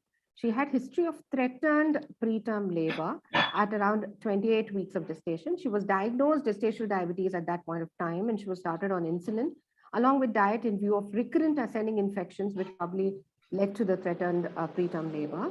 And it was appropriately treated with antibiotics. She was under domiciliary care, and thank God she settled for about a month in the hospital. And then in view of waxing and waning symptoms of preterm labor, she was still kept in the hospital for about a month. And then she was conservatively managed. She was at home, and somehow, she was taken up to 36 weeks. This was not with me. This was with the previous caregiver. And she had a spontaneous preterm birth, but it was a 2.6 kg boy, and the baby is doing well. The second time, it was in 2020, it was natural conception. It was a missed abortion at 10 to 12 weeks of gestation. There was history of fluctuating blood sugars in spite of being on insulin. This time, she was already on insulin in the first trimester. She was on irregular follow-up, and she was not on aspirin in both the pregnancies, and she had a missed abortion at around 10 to 12 weeks. Now, what happened in the third pregnancy? She actually met me at around 12 weeks and 2 days. She was already a case of over diabetes, and she was on insulin. She was on long-acting insulin since the beginning. There was bad glycemic control. The HbA1c was 8. The NT scan was done at around 13 weeks. There was no structural defects. The NT, NB, DV Doppler, as well as tricuspid Doppler was within normal limits. The uterine artery Doppler mean PI was 2.225, which was about 91st centile, because she came to me for risk modulation and surveillance plan. That's how we did the NT scan as well as the uterine artery Doppler. I also counseled her for the combined test, considering that she was diabetic and she had a previous missed abortion. A combined test for first trimester screening for preeclampsia, that is MAP plus uterine artery Doppler mean PI plus PAPI and PLGF was done, and it showed screen positive. It was 1 in 8 for early preeclampsia and 1 in 5 for late preeclampsia. This is how the report looked. You can see that she was positive risk for early preeclampsia. Okay, so the question to Dr. Manisha is, how would you evaluate this case further? So you have a lady who's had a previous threatened preterm birth. She has medical problems. She's an over DM, bad glycemic control. She'd had a previous missed abortion, and now she comes to you with the result of the first, I mean, you've done a first trimester combined test, you've counseled her for that, and you find that she is high risk for early and late preeclampsia. It was a big risk. Now, how would you counsel the patient, and could you please outline further surveillance? Yeah. So basically, she is a diabetic. She has got a high. So this is one of the major factors when we are looking at the NICE guidelines factors. And she has got a high BMI. And so that is also one of the important things. So, and regarding this pregnancy, we would like to make the glycemic control, correct it first. So that is our would be our first priority. But of course, we are going to get, as you have mentioned, I doubt whether we should do antiphospholipid antibody testing or not, because we know that she was a diabetic and not controlled and she had an abortion, maybe because of that. But yes, thyroid is important. We must get that test done and start her on ecosprin. So when we are advising ecosprin, we should be advising that it should be taken at a proper time, that is at bedtime, and proper dose, and compliance is very important. Once the compliance is not there, even if she's taking aspirin and not taking it in a right time or right dose, the effectiveness is not there. It reduces by half. So you have to tell her how important it is. And recently we have got few studies on exercise, how important is exercise. For her diabetes, it's important, and it's important for her preeclampsia also. So exercise, sleep, and in the second trimester, calcium. So all these things would be important. And apart from that, I would like, because we have already done PLGF once, maybe at 28, 30 weeks, I would like to get it done again, just to have an understanding how her preeclampsia is progressing, or if she is developed, even if she develops preeclampsia, or if she doesn't develop that, then whether she's going to have it and how safe we are to carry on in the third trimester. So that would be my major concern regarding hypertension and preeclampsia. Sure, Dr. Manisha. What we actually found in her is, because she had a previous missed abortion and she was really positive for early preeclampsia, we did talk to her, and we found that she was APLA and ANA negative. So it's not always thrombophilia. So endothelial dysfunction could be because of an endocrine problem. But we found that she was euthyroid, and all the problem had started because of her bad glycemic control. So we did switch over to a much better protocol on insulin. We looked at the regular and short-acting insulins, and we added aspirin because she was not on aspirin till then. And of course, like what you said, she has to be on close surveillance. We have to monitor her BPs, maybe get her into the SPIT1 PLGF monitoring protocols. We could probably start off as early as 24 to 26 weeks to monitor the disease, because aspirin is not going to prevent all the disease. Probably it's going to prevent 60% of the times, and then optimize our outcomes depending on what her ratio does, and probably get her into the hospital as early, as as and when it demands, and deliver her right, and keep her mentally prepared for a possible tertiary care hospital delivery, the need for blood products, the NICU. So all this needs to be primed to her, because she's definitely at high risk for the disease. So definitely doing this test can give us that window where we can keep the patient primed, where we can equip ourselves and also make a difference to the disease, at least reduce the severity, though we cannot completely prevent the disease. So this is how a first trimester combined screening test can help. All right, moving forward, we have the second case. This case was probably included here just to understand that, yes, these biomarkers can help us rule out, atypical manifestations, or if you're worried about, you can actually differentiate help from other, mimics of HELP and severe preeclampsia, and probably avoid an unnecessary preterm delivery. This was not a recruit into the ROBUST study, but this was another case which came in at the same time. So we had a 26-year-old primigravida. She was married for 5 years. She was ANA positive, and She was extended profile negative. She was over diabetes on diet. She was TPO positive, subclinical hypothyroid on thyroxine, and she had history of subchorionic hemorrhage in the first trimester. She was evaluated for a whole lot of autoimmune antibodies because she was married for 5 years. She was actually investigated in terms of primary infertility, and that's how we found that she was positive on the ANA. NT scan showed a mean uterine artery PI was 2.3. She was investigated for APLA and she was found to be incidentally beta-2 glycoprotein antibody IgM positive. She settled with low molecular weight heparin, 40 milligrams SC once daily. And she was also immunomodulated with steroids because she was ANA positive. She was given prednisolone 5 milligrams twice daily with HCQS 200 milligrams, one in the morning, one in the night, which would probably help stabilize the endothelial dysfunction. At 20 weeks of gestation, her SDOT, SDPT, which was a routine test because she was autoimmune, we did her liver functions, her renal functions, her complete hemogram. But her SDOT, SDPT was about 37 and 60 units, slightly on the higher side of normal. Her platelet count was 98,000 cells per cubic millimeter. She was beta 2 glycoprotein. It was understandable that her platelets would fluctuate. And her abdominal scan was perfectly normal. And we had to stop her aspirin at that point of time because her platelet count was a little on the lower side. But her uterine artery Doppler mean PI had normalized after we had started the low molecular weight heparin to about 1.37 at 20 weeks. And the fetal growth was normal and there was no obvious defects. Now, this patient went away to Bihar. She was not a literate woman. And she just went away to Bihar and she returned only after 6 weeks.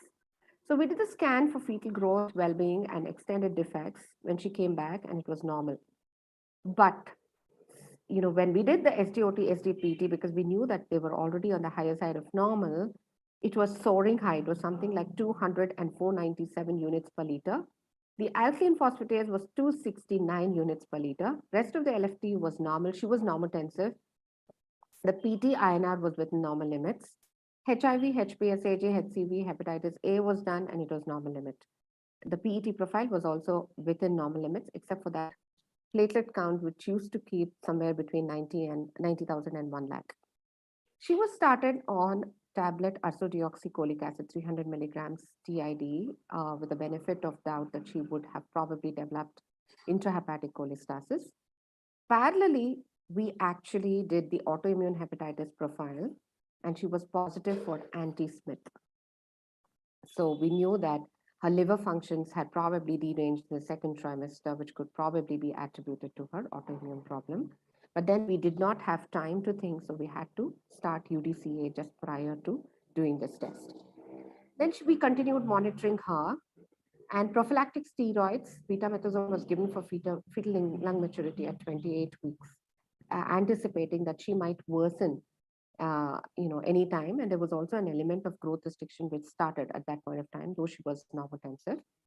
Her SDOT, SDPT continued to be around 186 and 642 units per liter, and platelets dropped to 83,000, but her PT and INR was within normal limits.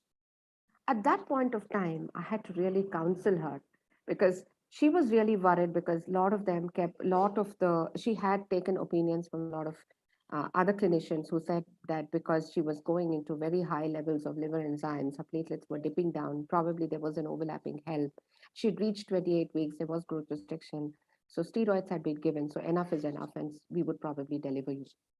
But then I told her, delivering her at 28 weeks, and which was kind of about a 1 kg baby, was not going to be, cost effective for her. So we said, okay, we have this test called the SPIT1 PLGF. Let's do this and try to find out whether you're really into help or not. And when we did the SPIT1 PLGF, it was 3, which was very, very reassuring. I had to really sit down and explain to her what it meant to do an SPIT1 PLGF. We did the growth scan at 30 weeks. It continued to show an AC lag of about 2 weeks with the expected fetal birth weight at around the 15th centile. The growth restriction was setting in. The fluid was also getting less. It was about 9.9. We upgraded her steroids, her regular dose steroids. We were consulting an immunologist at this point of time, as well as a gastroenterologist, who was also part of our care. And we had increased the steroids to about 10 milligrams in the morning and 1 milligram at night, and 5 milligrams at night. And we continue to monitor her bi-weekly with modified BPPs. We did weekly growth scans, bi-weekly platelets. We tried to make sure that the platelets were keeping about 80,000. We did her LFTs weekly, just to understand that, they were not going something like more than 1,000, or they were not doubling or something like that. And a PT-INR was also being monitored. We did her regular BE monitoring as well. See, it was a very difficult situation. She was a case of autoimmune hepatitis. It was a working diagnosis that we'd actually picked up in the second trimester. She was a lot of autoimmune problems in the background. She had low platelets, high rising liver functions. She was growth restricted. She did not have enough money. We did not want to deliver her. A lot of intense surveillance with the biomarker. So these were her reports, just to tell you that she was positive on the beta-2 glycoprotein antibody. She was positive on the ANA, the liver functions, as well as the TPO antibody.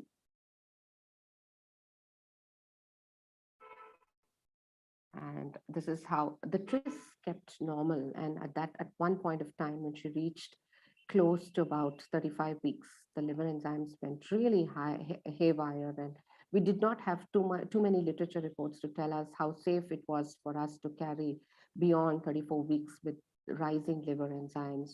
And the baby was already 1.8 kgs, and there was no satisfactory, great interval growth that was happening, and that was where we delivered.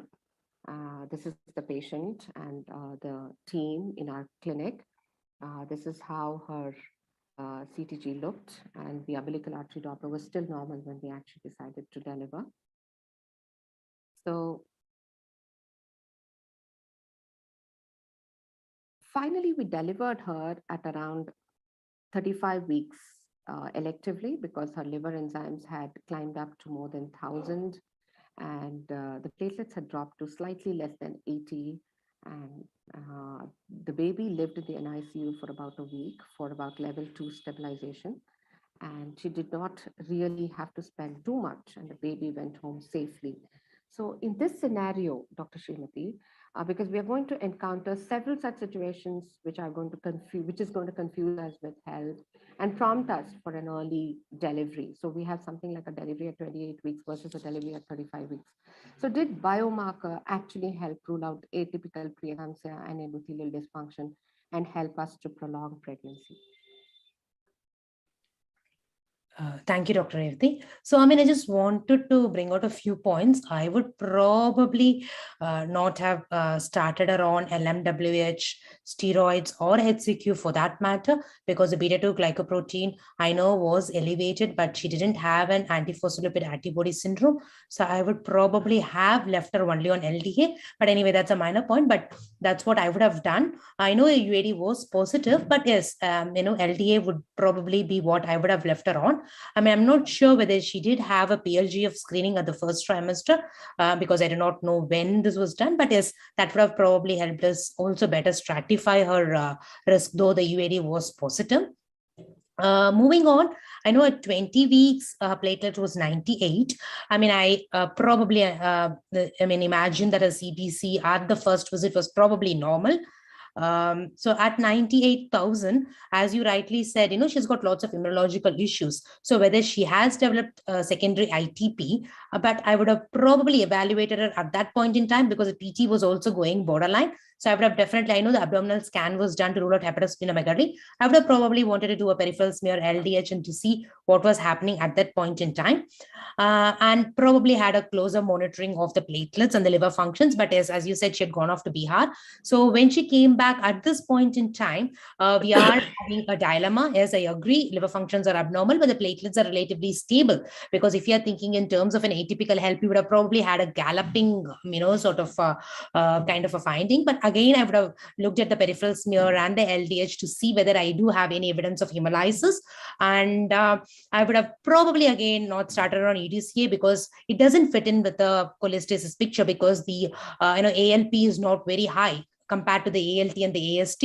And as you rightly said, it fits into an autoimmune hepatitis because anti-smooth antibodies are positive.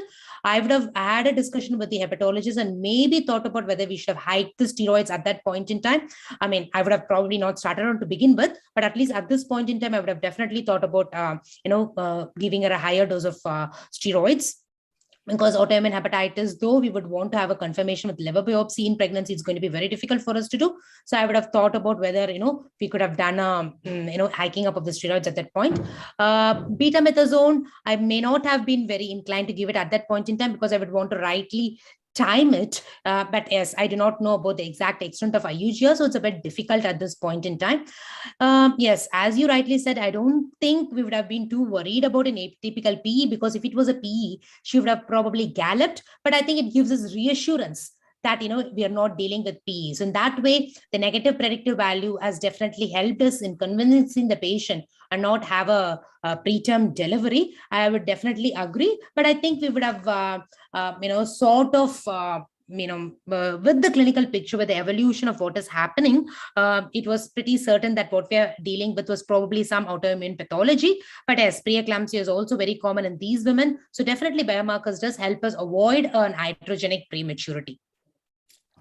Thank you, Dr. Srimati. Let me tell you how this started, because she was actually started on steroids in the first trimester because she was ANA positive with raised inflammatory markers. And I did not tell you because the biomarkers was the point of discussion, and because she had a big subchorionic hemorrhage, her inflammatory markers, her CRP was as high as 36, her infection screen was negative, her diabetes was well controlled. So we had immunomodulated her with steroids. And when you're looking at the uterine artery Doppler, it's just like a working diagnosis, because we don't really know what is causing that uterine artery Doppler to be so high, because her endocrine parameters are absolutely normal, her inflammatory parameters are normal, and a suggested beta 2 glycoprotein antibody, though does not really fit into the typical diagnosis of apnea. This was actually taken, with the clinician's consensus, a very precious pregnancy. And, and there have been some reports where low molecular weight heparin can definitely help reduce endothelial dysfunction and preeclampsia in women, when the uterine artery Doppler has been on the higher side. And she was at a time when we were not doing combined testing so rampantly, so we didn't do the combined test.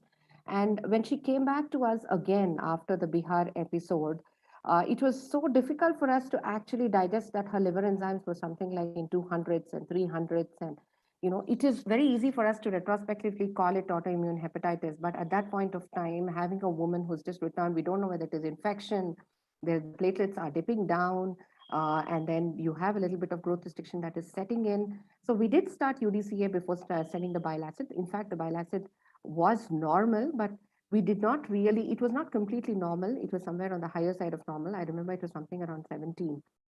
So having a discussion with the gastroenterologist, we said we will not remove the supports. We will continue UDCA as well, upgrade the dose of the steroid, considering that we've made a diagnosis of autoimmune hepatitis.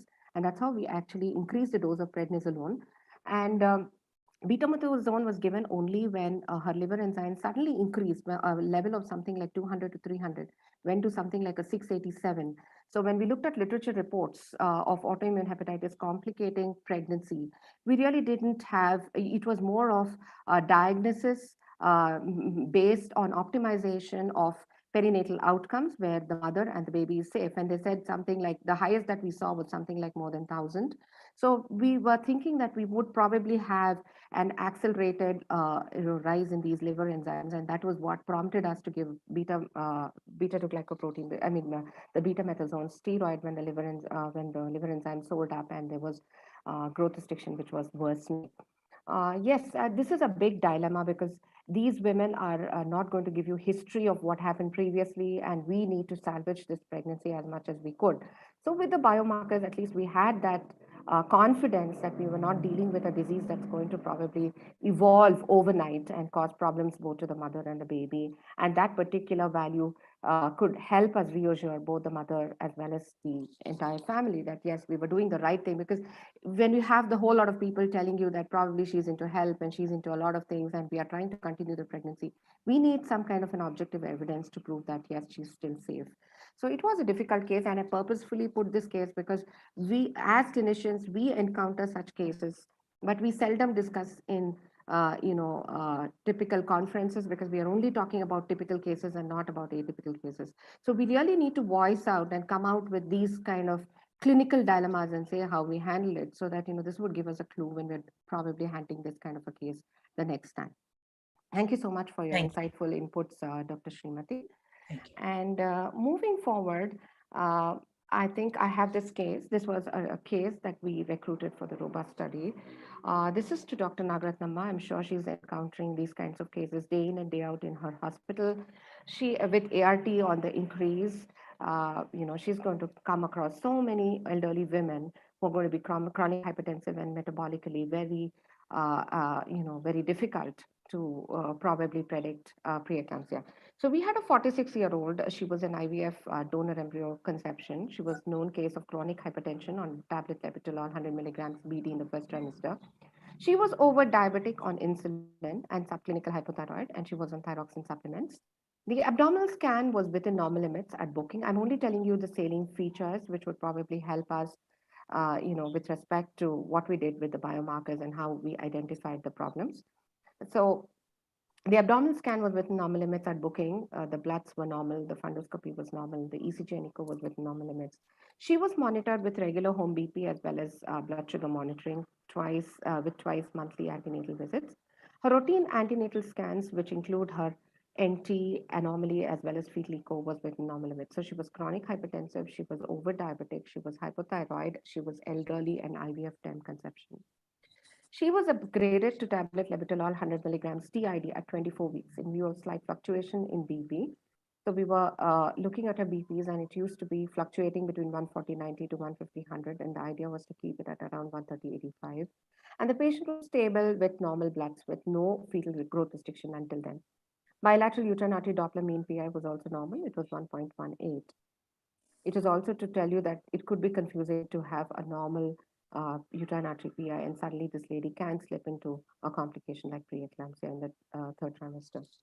At 28 weeks, the SPIT1 PLGF was found to be 133.5. This lady was counseled for the SPIT1 PLGF because I wanted to recruit her for my study, and according to that, we had to recruit them at 28 weeks, any chronic hypertensive women who were singleton and who agreed to participate. But incidentally, when we did her test, it was soaring high. It was 133.5, and she was stable, and she was, she was on two antihypertensives, and she was monitoring her sugars.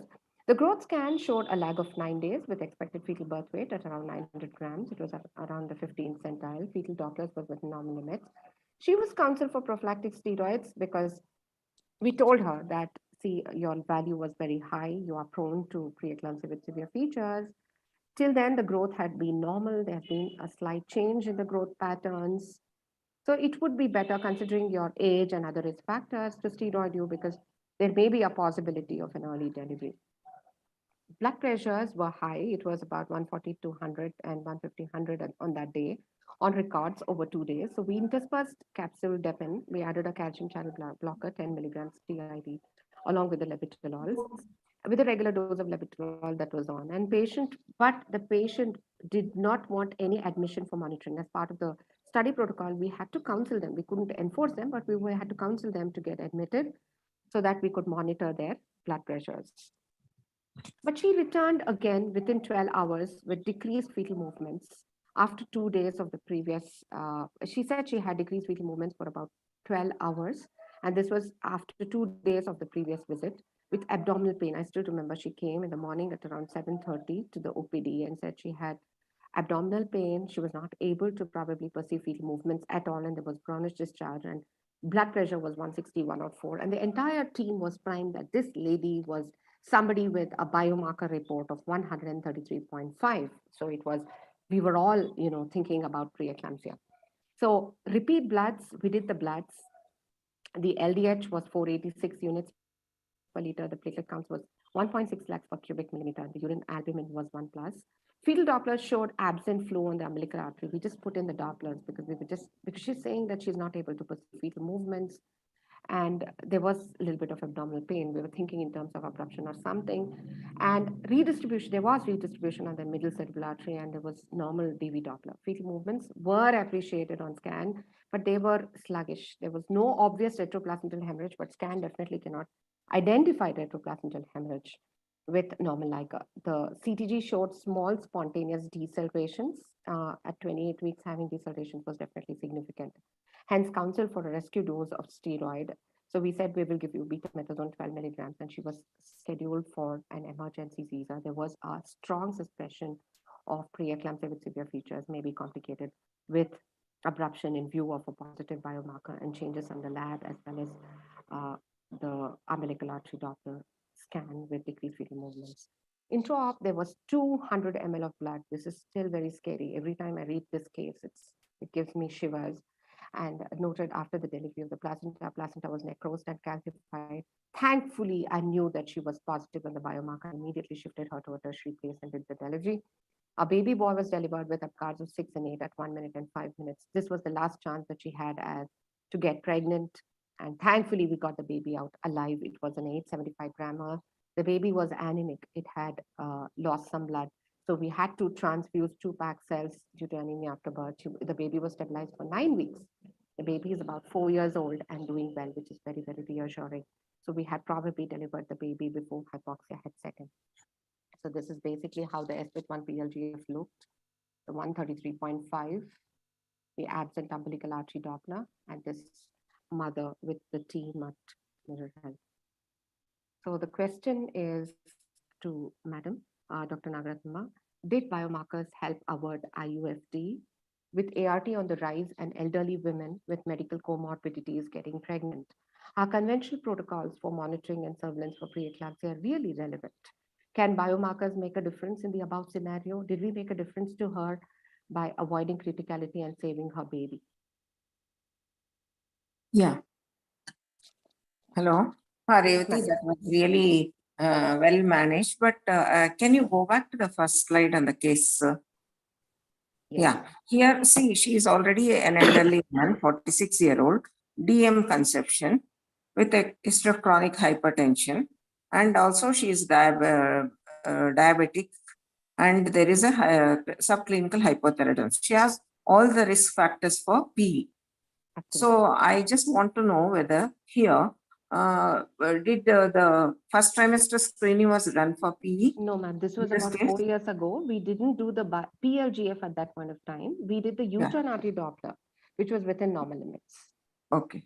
So, no, could that would have helped us to detect But she was already on onset aspirin PE or late onset PE? At least we would have known whether she's low risk for early onset PE or for late onset PE. Yes, so ma'am, probably, that's a valid point. But this was at a time when we were not adding PLGF to the uterine artery Doppler. Okay. So we had actually added the uterine artery Doppler at that point. No, like looking back retrospectively, could have helped us to detect? So that was she on aspirin because chronic hypertension with the PE positive, probably it would have come positive. And maybe if we have added aspirin at that point of time, she's already maybe on 15 aspirin weeks plus 6 days, probably this pregnancy we could have pulled on for some more days instead of, see, because at 24 weeks, then again at 28 weeks you're done because of the study you did a split and PLGF ratio. Otherwise we would have definitely missed this. Absolutely. So because of the study, otherwise we would have routinely would not have done, except for that we are monitoring the fetal growth restriction, and also we would have looked upon the Doppler findings and relied upon the doctor findings and then decided for delivery. Is it not?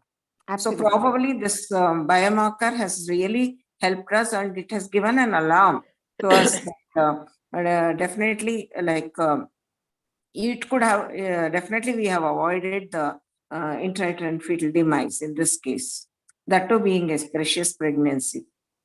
But only thing my concern was we probably if we had done a first trimester screening and followed it up with the split PLGF ratio in the second trimester, probably we could have taken some interventions early and could have monitored much more closely, I feel.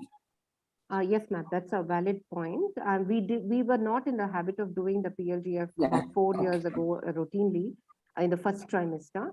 And there have been a lot of women who come to us who are 20 weeks, 21 weeks, who missed the first trimester screening even now, where we are still resorting looking at the SPIT1 PLGF. And the best part of these women are they are already on aspirin and heparin because most of these patients are IVF conceptions and they are elderly. Conception, yeah, So yeah, in spite of this, if the uterine Doppler or if the first trimester screening was going to be just like the first case, if it was going to be positive, maybe we would have probably seen her every week or every 2 weeks. yeah, maybe More close difficult. surveillance. Yes, We could but close yes, surveillance. yes, madam. But if you were just going to, like how you said, if you're just going to rely only on the clinical parameters, we would have definitely not caught this at, at 28 weeks, where she was going to probably evolve into abruption and probably have had an IUF. Yeah, because she was included in the study. Maybe the Yes. 28 weeks. I put this case because ratio. these, yes, madam, because these are real cases and this has happened. And though this case has happened about 4 years ago, there's a lot of learning that we can probably take home that the conventional monitoring may not really fit in these cases. Yeah, yeah. Now, with moving forward, we have this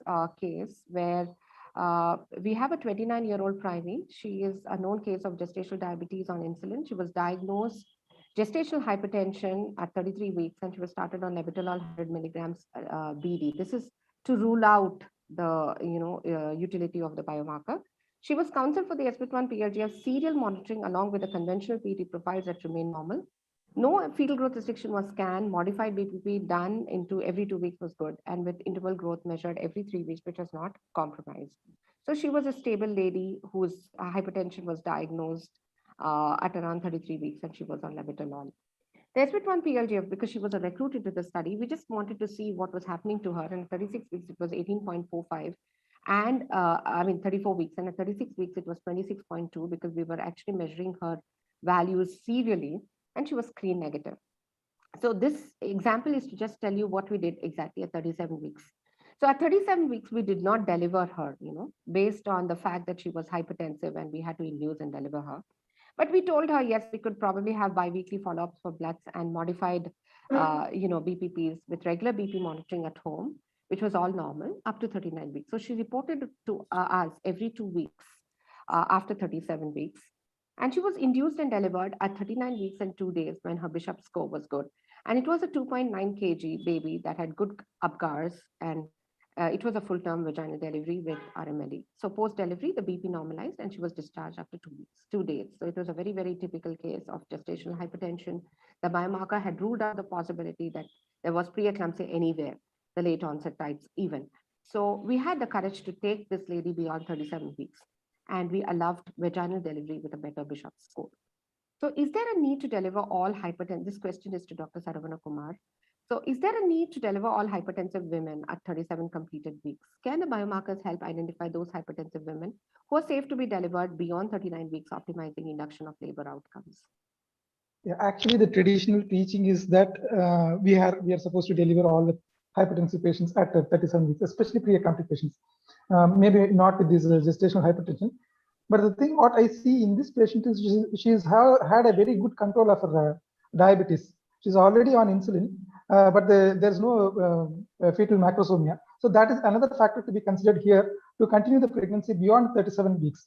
So, and once this split PIGF ratio is below the screen negative value, then probably we need not worry about because this got a very good negative predictive value. You need not worry about the complications which she may develop as she's progressing towards term. So that way, this was well managed with the diabetes as well as hypertension, and we probably gave her a vaginal delivery in spite of all these complications which she developed, just because of this biomarker values which we are able to find out. Yes. Can I come in, Dr. Revati? Yes, Dr. Manisha. Yeah. So I just wanted to add that whatever study that we have done recently, like in 300 women, we had done biomarkers at 28 weeks, 20 weeks, 28 weeks, and 34 weeks. And in all those, we have found that the predictability is not very good beyond 38 weeks. So the preeclampsia that developed after 38 weeks, they were not able to predict that. And I found the similar things in literature as well. Absolutely. So we must be a little cautious in now telling that it will not develop beyond 38 weeks when we are doing a the biomarkers, and especially like the later you do, as Dr. Sarosh also said, the later you do it, it was it will just tell you about 3-4 weeks. That's the main thing here. So if you're doing at 36 weeks, it will tell you till 38 only and not beyond that in most of the cases. Absolutely, Dr. Manisha. We had taken this into our study protocol as well. So we'd stop monitoring the biomarkers beyond 36 weeks. In fact, the last recruit would probably stop. We would stop doing it at 36 weeks. Beyond 7 weeks, we did not know how to take these women. So we started intensifying surveillance. That's why we called them twice weekly. And we did all the parameters, tested all the parameters. They had fully consented that they wanted to continue pregnancy because there was no other issues that was complicating. We intensified clinical surveillance. We did not rely on the biomarkers and took them to 39 weeks. So the idea is, though the biomarkers did not support you beyond 37 weeks, maybe in these screen negative women, because I can show you some of my slides in the study where a woman who's screen negative continues to remain screen negative even after 7 weeks. So in that situation, if you're going to intensify clinical surveillance and you know for sure that she's not going to probably develop preeclampsia, you can optimize the timing of delivery and take them to 38, 39 weeks safely is what we were trying to indicate. Definitely the take home message is we cannot rely on the biomarker beyond 37 weeks. We have to rely on clinical surveillance, but it's not mandatory, I feel, that we have to be delivering every woman at 37 weeks. Yes, true. Because that could probably, endanger the fetal outcomes. There could be a little bit of exaggerated respiratory distress, especially, with gestational diabetes. And if it can allow, we can probably go ahead safely. Thank you so much for the input, Dr. Manisha. So yes, the biomarkers helped us to get beyond 37 weeks safely and allow vaginal delivery with better Bishop score. And thank you so much for this panel. We had some enlightening inputs by Dr. Srimati, Dr. Nagratna, Dr. Saravana Kumar, Dr. Manisha. They are all from different setups. We've had people from a corporate setup, a medical college, different places of India. So this has definitely added a lot of value to our study. And we were talking about cases that happened in our country as part of the robust study. So it was really very, very interesting. And as far as the future implications of biomarkers, if Dr. Sarosh is around, because this is something that she is doing in the West, and she could probably enlighten us as to what is happening with the biomarkers in the West. Is Dr. Sarosh around?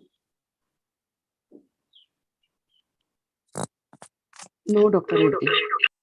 Yeah, I think it was very late, and so she said she would join in as much as possible. So if you're looking at the future implications of biomarkers, yes, we are looking at first trimester combined screening together with surveillance with the biomarkers to map preeclampsia, like how all of them have reiterated as the need of the hour. Use of angiogenic biomarkers as a tool to identify patients that require tertiary care, very, very important. So you can identify who has to go to tertiary care to avoid criticality. Ongoing research, yes, we have preeclampsia prediction with mid-trimester one-step test. If somebody has missed screening in the first trimester, why not screen them at 24 to 26 weeks and find out whether they are at risk for early preeclampsia. Preeclampsia treatment to reverse the angiogenic imbalance. There is a lot of work that's going on where they can scavenge the SPLIT1 and try to promote prolonged pregnancy to some extent. Neutralizing antibodies against the anti-angiogenic proteins like the statins have also been experimented. So all this is happening, and I'm sure with the ISSHP World Congress that's going to happen in Bangalore, we're going to discuss all this with the real investigators and know more and to probably know how we can extrapolate it to our population. So thank you so much for this enlightening panel and for all the inputs, which has definitely added value to each and every clinician who's watching this panel. So with this, I move on to Dr. Anu, who could probably take it forward with the next capsule. Thank you.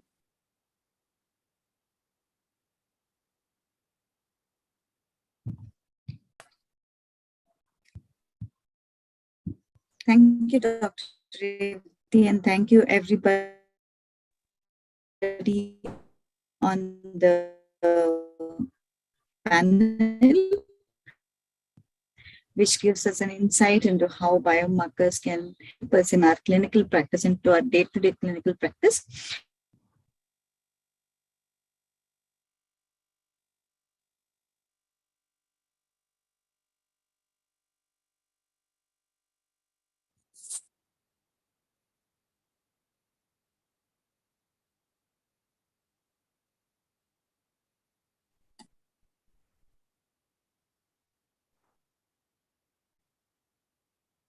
Dr. Anu, are you calling in Dr. Chaitra?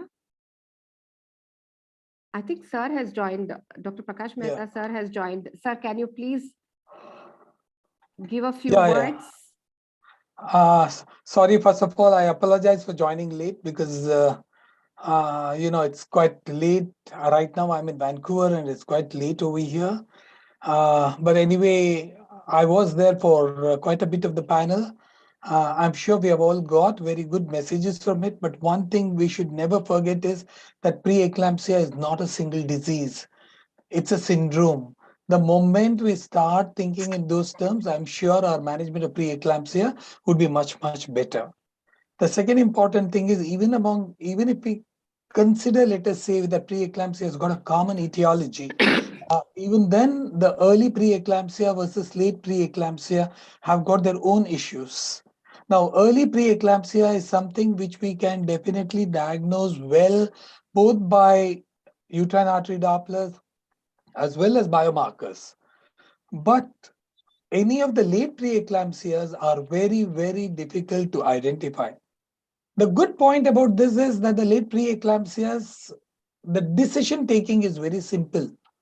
If I have to decide on a 27-weeker, 28-weeker, because that's the situation more often I'm involved with, at 27, 28 weeks, you literally have to rack your brains to decide whether I have to deliver this patient or no.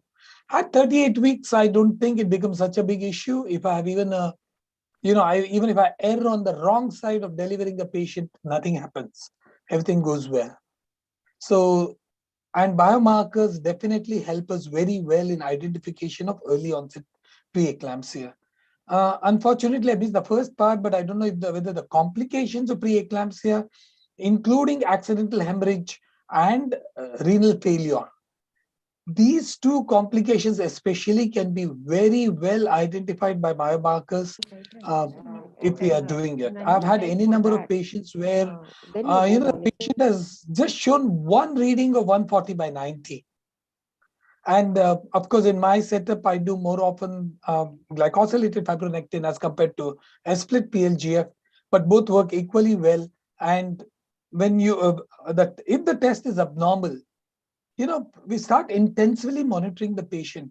And of course, this is not a published data, but at least about 20% of them who had abnormal results on biomarker landed up with accidental hemorrhage. So at least it gives us a clue. It may not tell us directly that, yes, you need to deliver at 27 weeks. I've done the test. Biomarkers are abnormal. It doesn't tell me immediately that I have to deliver the patient, but it definitely tells me that I have to keep my all antenna up. I have to monitor this patient, both the fetus as well as the mother, in a very intensive manner. With this, I think Dr. Anu is in. Dr. Anu, could you take over, please? Yes, sir. Sorry, there's little trouble with my technology is exactly like preeclampsia. Things don't work when you want them to work. Yes, sir. Same story here. Now I would like to welcome Dr. Chaitra, Masters, to talk a few words about making of PENAI. PENAI is Preeclampsia Education of the Nation, India. There has been lots of work that has gone into this educative program for doctors who are OB-GYNs or otherwise, doctors who are working in the periphery, doctors working in the government setup. Dr. Chaitra, over to you for talking about the making of PENAI. Thank you, Dr. Anu.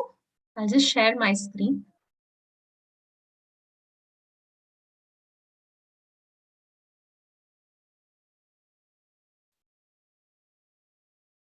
Am I able to share my screen? Is it visible? Yes. Yes, Dr. Chaitra. Thank you.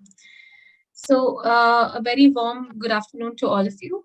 And it's indeed a pleasure to share the journey that we all have been through in the past few months and years, and what is going forward and is building up into a very strong project, PENAI.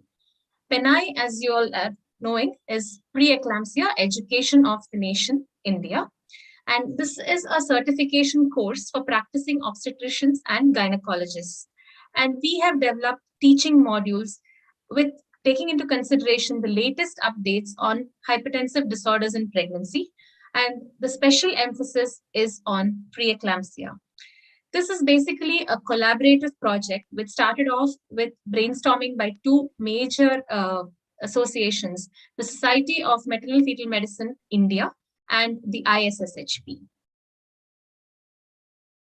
All of you are very, very familiar with the three pillars of PENI, and it gives me immense pleasure to talk about them every time. Our Indian co-chairs are Dr. Prakash Mehta. He's the president of SMFMI, and he's the chief Department of Maternal Fetal Medicine, Bhagwan Mahavir Jain Hospital, Bangalore. And shouldering the responsibility very ably and guiding all of us every time is Dr. Revati. She's the secretary of SMFMI, and she's the chief consultant and managing director of Mirror Health, Bangalore.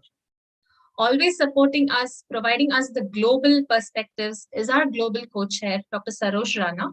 She's the section chief maternal fetal medicine. She's at the University of Chicago, USA. She is the co-chair of the Global Health Committee at ISSHP, and she is our international advisor for the SMFMI. Now, the first question, the thing that we addressed was, why do we need PENI? Because as we all know, and you've already listened to the panel and several other panels that we've been doing, there is a lot of variation in the consensus regarding the definitions, the management, the guidelines, and especially the postgraduate students tend to get confused regarding what should be the ideal definition, what should be the classification, and of course, how do we manage the various types of hypertensive disorders of pregnancy. And that's what made us to put all the information regarding preeclampsia in a nutshell and provide it to you so that there is a lot of clarity and probably there is a common consensus in our country in trying to manage preeclampsia and its variants.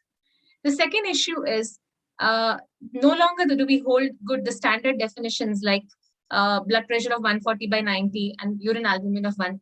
Every time there is so much of atypical presentation. Proteinuria may be present, may be absent. Hypertension may be present, may be absent. And because there are so many dilemmas, discussing every case in detail, having different case scenarios really helps us to identify all the cases and not miss out on any patient with preeclampsia, be it typical or atypical. Again, despite having the knowledge, there could be several issues in implementation in the urban and rural settings. Also, there could be a lot of challenges that we face in extrapolating the international guidelines. And that is why we all felt it is very important to have some protocols relevant to the Indian setup. So whether it is a practitioner in the urban setup, whether it is a nurse in the rural setup, all of them who are managing preeclampsia in some way or the other should have a complete knowledge of preeclampsia and its variants. And that's why we came up with the idea of PENI. How did we go about designing the modules? It was a jigsaw puzzle that we put together with a lot of effort. So it was a comprehensive, it is supposed to be a comprehensive end-to-end collaborative evidence-based course. The collaborative efforts with special emphasis on translational research. The course is basically very, very clinician friendly. So lots of case discussions, lots of case scenarios, and lots of opportunity to interact with the mentors so that doubts at any point could be cleared. And also definitions, classification, management dilemmas, evidence-based protocol, everything was put together comprehensively to help us understand the disease. So the concept actually started in August 2020, and how we went about building up this project by establishing the collaboration first between SMFMI and the International Society ISSHP. The Roche Diagnostics India Private Limited was the major educational grant for the pilot project, which we are doing now. The project specifics were designed. We liaised with clinicians from all across the country and the globe. Whoever was eminent in the field of hypertension and pregnancy, the inputs were taken from all of them, and all of them have been involved in designing our modules and our speakers in most of our modules. Our staff at SMFMI office have been constantly working for all the efforts that we are doing in this direction in terms of talking to the delegates or designing the programs. So we have recruited very good staff at the SMFMI office. Medinet has been our major support, and we have liaised with Medinet for the content compilation, recording, and hosting of all the programs, including this one. And we worked specifically on all the course propagation strategies, like how do we reach out to each and every person and in every nook and corner of India so that people know about this course and can make use of this course. It was a very strategic moment for us when we launched our project online on the 21st of May 2021 on the World Preeclampsia Day. And from then on, there's been no looking back. The course began on July 2021. The registration was all mediated through Medinet. And the fee structure of this course is very nominal because we want as many people to be able to access the course and benefit from it. Who are our supports? As we already said, they've always been with us. Roche India Diagnostics Private Limited, who have been the financial pillar for the pilot project. Our very able staff of SMFMI office, Mr. Shrikant and Mr. Rajgopal, who have been constantly with the IT support, and Dr. Meghna Srinath, who's the coordinator for the concept of this course. Medinet has been our partner, the knowledge and hosting partner, and they take care of all the registrations, the course propagation, and the course specifics. Lots of work, lots of meetings, and everything has been so fruitful that we're really happy. Everybody has put in a lot of effort, and that's what we're seeing today as the course is going very successfully throughout the country.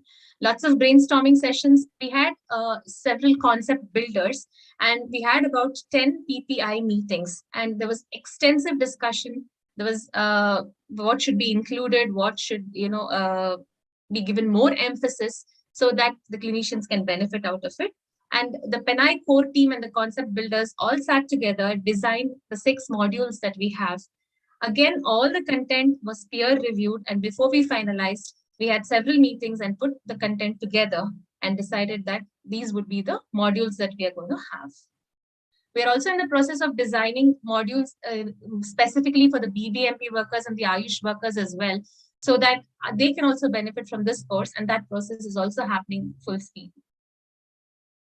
I would like to just give our heartfelt gratitude to all our SMFMI office team, because they have been constantly coordinating the meetings, the PPI meetings, the one-to-one meetings with the speakers, the Medinet people, the Indian co-chairs, the international faculty.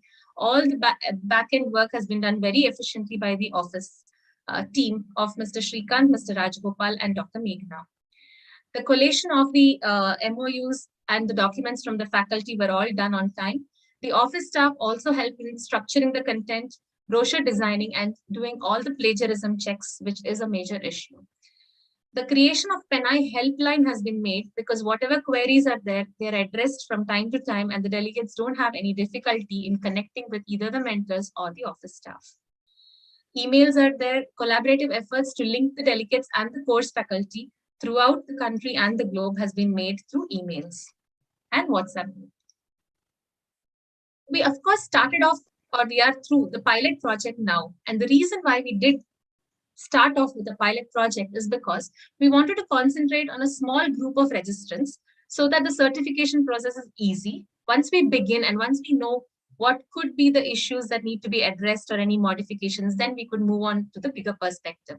We also very importantly wanted to gather feedback from the delegates and the faculty so that as we progress, we want the course to provide the most important content and the most relevant content. And also to add value to the project beyond the pilot with insights that we procured during the pilot project implementation. And as you all know, the pilot project encompasses 4 courses, and there are 6 modules in each course, including the assessment module. And each pilot we intend, and we have about 50 to 75 delegates. What's the future? The future is big as we all are envisaging it, and we need all your support to go big. So to navigate beyond the pilot, to reach out to all the practicing clinicians across the country and even beyond through our collaborations, periodic module updates would be made to make the course relevant to day-to-day practice. We would like to empower the clinicians with the latest evidence-based guidelines and research on preeclampsia, and that's why we believe in updating our modules as and when the progress happens. The whole idea is we need to reduce the maternal and perinatal morbidity and mortality due to preeclampsia. We would reach out to global organizations also, which we've been doing for their support in this venture. And also at every juncture, we would like to support whatever research is going on in preeclampsia in order to improve the quality of care in our country. These are all the archives that you could go through, which are available on YouTube, the programs that we have done so far, and you could benefit from the various panels and other discussions that are there on YouTube. I thank you all for your support for Penai, and please be with us and spread the message across to as many of your friends and colleagues so that everyone could benefit from this course. Thank you. Thank you, Chaitra, for that detailed elaboration of what happened with Penai. The idea of Penai was basically the idea of identifying preeclampsia and its problems was born almost about, I would say, 1.5 to 2 decades ago, when all the young, bright consultants of today were my students, and we would sit together and discuss what is preeclampsia, how to handle it, what to do, why there is a confusion about management of preeclampsia. And then later on, as time evolved, everybody got together. We came in with the Society for Maternal Fetal Medicine. Of course, we had a lot of ups, downs, a lot of hard work, a lot of tears, a lot of laughter, everything. But ultimately, we decided that unless we have a proper course and unless there is a certification in place, our management will not change. Now, again, let me tell you from my own experience, where because I get referrals for preeclampsia from all over South India, the management, sometimes when you look at it, you feel, how did this kind of management occur? Obviously, we are missing quite a few things when we are managing the preeclamptic patients, and so that is why we wanted this program to go ahead. Initially, we thought people may accept, people may not accept. We were a little hesitant, started with a few small baby steps. And I'm very happy that now we have reached a stage when our program is welcomed all over India, and we are also going abroad to various countries in the world. And the best part of this was that the ISHIP, the International Society for Study of Hypertension in Pregnancy, was so impressed with our program that they kind of literally wanted us to hold the ISHIP 2023 conference in India and in Bangalore. And they wanted the Society for Maternal Fetal Medicine to take the major role in it. I mean, that was a real kind of faith that they reposed in us, because South Asia, or rather the complete Asia except for Japan, has never had an ISHIP conference. It is a prerogative of the Western countries or the westernized countries like Japan who have been holding this conference. We are still a developing nation, and they decided to have the faith in SMFMI, the Penai, and they wanted us to hold the society's meeting over here. And I take this opportunity to welcome you all to that conference in 2023, because who's who in the world in the field of hypertension in pregnancy is going to be there.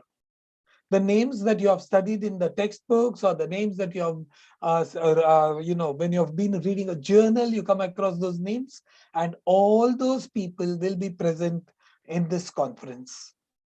So, and we are also open to take as much help from everybody, whoever can give us help in whatever way they can.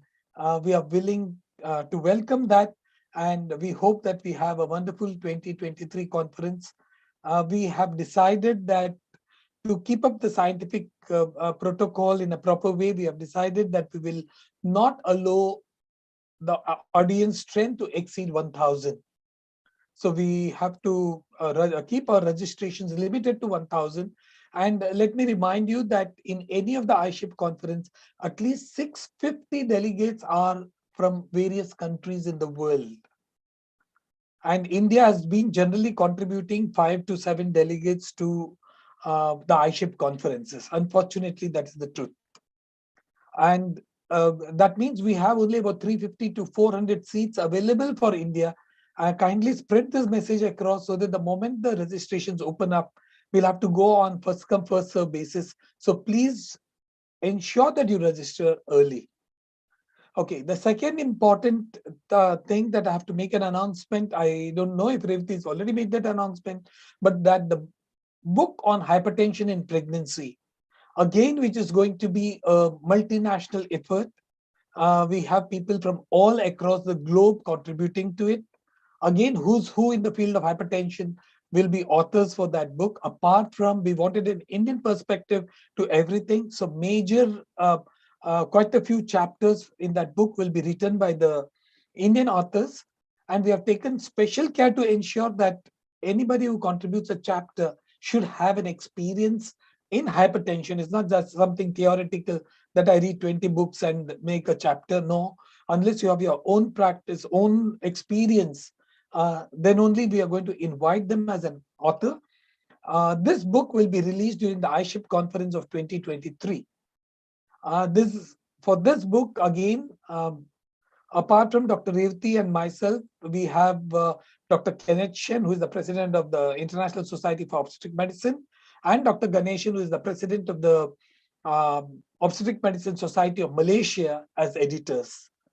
And we are going to have mainly contributors from USA, Canada, Hong Kong, Japan, South Africa, and of course, Malaysia and Singapore, apart from India.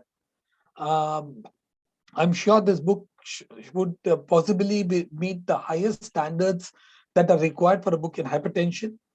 So I would definitely welcome you to be part of that conference when this book is going to be released.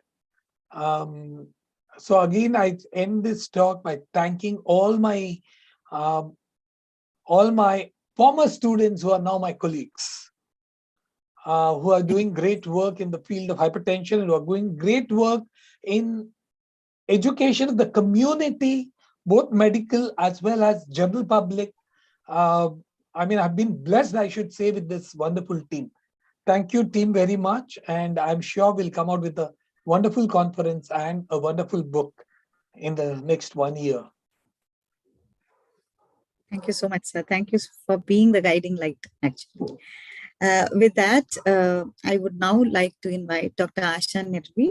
Madam is a senior OB-GYN who has taken the PENAI course to tell us about how she felt about taking the course and going forward with it. Good morning. Am I audible? Yes. Yeah. Yes, ma'am. You're very much audible. Yeah. Good morning, Dr. Prakash Mehta. Good morning, Dr. Revati. Because these are the two people I just made me join this course, and the course gave me a complete knowledge of preeclampsia, because we have a huge load of preeclampsia. And being in Dharwad, I'm the head of the department of SDM Medical College. Every day we get a case of preeclampsia, whether it's a winter, rainy season. We have a variety of them, especially the early onset. So that made me that I should know more about this disease, and I felt very happy that I got to know a lot of protocols about this preeclampsia, and also I got to know that I was missing something always while taking care of my patient. And believe me that all the members of SMFs, they are very interactive. They make you do the course. Like if you don't do, they are behind you, and they are very kind and very nice. And I just want to express that I would love to do a lot of research in this field, sir, Mehta sir and Dr. Revati. So can you just guide us, because we have a lot of cases, and definitely this biomarkers is, I don't know, we are not able to, still it will take long time for us to pressurize our management and also to patient get it done. But I just love this biomarkers. We should get it done actually to the patient, because I feel they're very useful. And I hope in future that you will guide us, and again will update us, and you will involve us in all the research. I think that's all I would love to say. And this is an excellent course. I recommend it to everyone. Thank you, Dr. Revati, once again. She was very kind when she came to Hubli, and I saw a lot of patients she has. Really, God bless you with all good things. Thank you, Mehta sir, once again for starting this course, and I'm glad that I'm a member of this SMFC. Thank you. Thank you, Dr. Asha.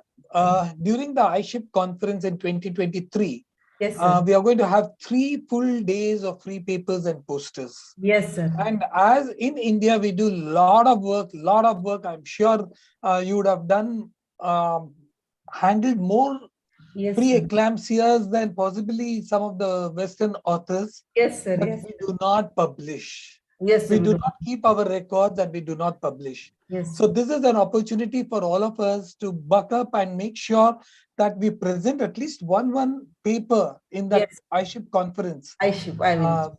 So that, not only just you, madam, but even your postgraduates, the youngsters, Yes, because yes, ultimately when the youngsters start presenting, their mindset will change. Yes, it won't be only a practice related. Yes. Unfortunately, in government hospitals where there is a lot of work, the workload is so heavy that academics, research takes a little of a backseat. I think it's time we change this mentality, and people like you are in the right position to ensure that the youngsters start changing their mentality. Yes. I request anybody who's listening to this course, all our delegates, that please buck up. You have exact 1 more year to get ready for the paper presentation. Yes. Each of the papers that are going to be presented in the conference will be going through 2 foreign and 2 Indian reviewers. Only if it is found to be of acceptable standard, then only it's going to be published. So it will give you a good insight into how to write a paper. Again, in international journals, most of the Indian authors' articles, come back with all kinds of remarks. And it's the time we change that. Yes. So everybody, please buck up. 1 year we have got. 1 year is a long time. You can definitely make a research paper. With the amount of clinical caseload we have, it is not difficult. Yes, sir. So thank you, Dr. Asha, for taking the course. And thank you for your good inputs, because when we were deciding at what score to pass the candidates, we discussed starting from 60% to 80%. Yes. And then ultimately we thought 75% was the right cutoff level to know that, okay, this candidate has learned at least that much of preeclampsia. And I'm glad that many people have managed to get 75% even in first attempt. And I think that's really creditable. And God bless all of you. Yes, sir. Thank you, sir. Before we move on to the next delegate, Dr. Asha Neravi wanted to coordinate an on-site program for Penai at Hubli Dharwad. Yes, so sir. she would be interested to get about 25 to 30 participants to be, certified for Penai on a single day, sir. So we should probably start definitely, because we want to try to reach every medical institution. As a matter of fact, even for the corporation doctors, we are coming out with a shorter course, because they said they cannot afford to spend for this so many modules. So we are trying to give an abridged version to them, so that at least some basic knowledge comes in. It may not be that of course they will not get a full certificate like what our Penai delegates are getting, but we thought at least something is better than nothing. So let us do a small work at least, and this possibly we are going to spread across all over India to various corporation setups, so that our management of preeclampsia becomes very good. Now, all of us, I'm sure, have learned with trials and error of how to manage preeclampsia. And if we put our experience together, possibly the next generation of women, I would say, will be saved from, what I shouldn't use the word mismanagement, but ultimately it lands down to mismanagement of preeclampsia. Yes, Dr. Revati. Yes, thank you, Dr. Revati, Dr. Asha, and Dr. Prakash Mehta. Now I would like to call upon Dr. Veena Duttam, who is also another candidate who has taken up the Penai studies, and she's gone through the entire course and finished it. Dr. Veena, hi. Would you like to share your experience with us? Yeah, thank you so much. Thank you for inviting me to this platform to share my experience. I must say this course, I mean, after doing this, the full course, I can appreciate how much of hard work and how much of, the reading and research and minds have been put in to compile such a vast topic into, like seven modules. So I am extremely thankful to all the, people who are behind creating this, Pen-I course. And I feel, it was like, it's very useful for the obstetricians like me who have, like done their theoretical reading 20 years ago. I did my MD 20 years ago. And it was like complete de-learning and learning about preeclampsia again, because so many things have changed recently in the last 5 years about preeclampsia. It's an excellent platform for creating our own departmental protocols. Like as previous speakers have said, we need to ensure the uniformity in managing preeclampsia. The whole thinking about, preeclampsia being blood pressure of above 140/90 with proteinuria, that has changed. And I mean, the flow of the course was so good, right from starting the pathogenesis to, the clinical features, management not only in the hospital setting, but also for the clinicians who are working in the periphery. So that was the part I really liked about the course. And in the, I mean, the case discussions, they were really eye openers. The like one of the in one of the case where the, I mean, women with just slight blood pressure, above the normal range, she deteriorates so quickly. So I think it is important to, I mean, for not only just the obstetricians, but also the general practitioners or doctors working in any field to have knowledge of preeclampsia, because women, might be presenting to them with some other non-specific features like epigastric pain or some visual problems presenting to ophthalmologists. So everyone should have some basic knowledge of preeclampsia. So you are doing a great job in, trying to access or reach all the doctors as much as possible to all different parts of India to teach the nation about the preeclampsia. So well done. Dr. Veena, can you please introduce yourself? And I think she is Which place? all set for the live session, sir. She has also finished the assessment, so she will be in the next graduation ceremony. Oh, great. Dr. I'm Veena, Dr. Veena Dontham. I'm working as a gynecologist in Women's Center Hospital in Coimbatore. I have recently moved to India. Actually, I was working in UK for last 18 years. Before that, I was working in Delhi for 5 years. Done my MD from Delhi and then did registrar job in Delhi. So about 6 months ago, I have moved to India. So currently practicing in obs and gynae. Okay. I think the most important lesson from these two speakers, two of our delegates who have taken the course, is that at their age and at their experience, if they found the course useful, I think our youngsters should, take this course up in droves. Yeah, definitely. It's highly recommended for everyone, for every medical student, anyone practicing in medicine, Ayush doctors, anyone who deals with the pregnant women or even non-pregnant women, because women might be planning pregnancy in future who had previous history of preeclampsia. So giving them the knowledge how we can prevent the mishap, which might have happened in the last pregnancy. So it's actually, it's extremely, extremely useful, because many women in India, unless they are in, going to corporate hospitals, they don't even go for booking until it is, like 20-24 weeks. And by that time, that window of opportunity is lost to start the aspirin and to, screen them for high risk factors.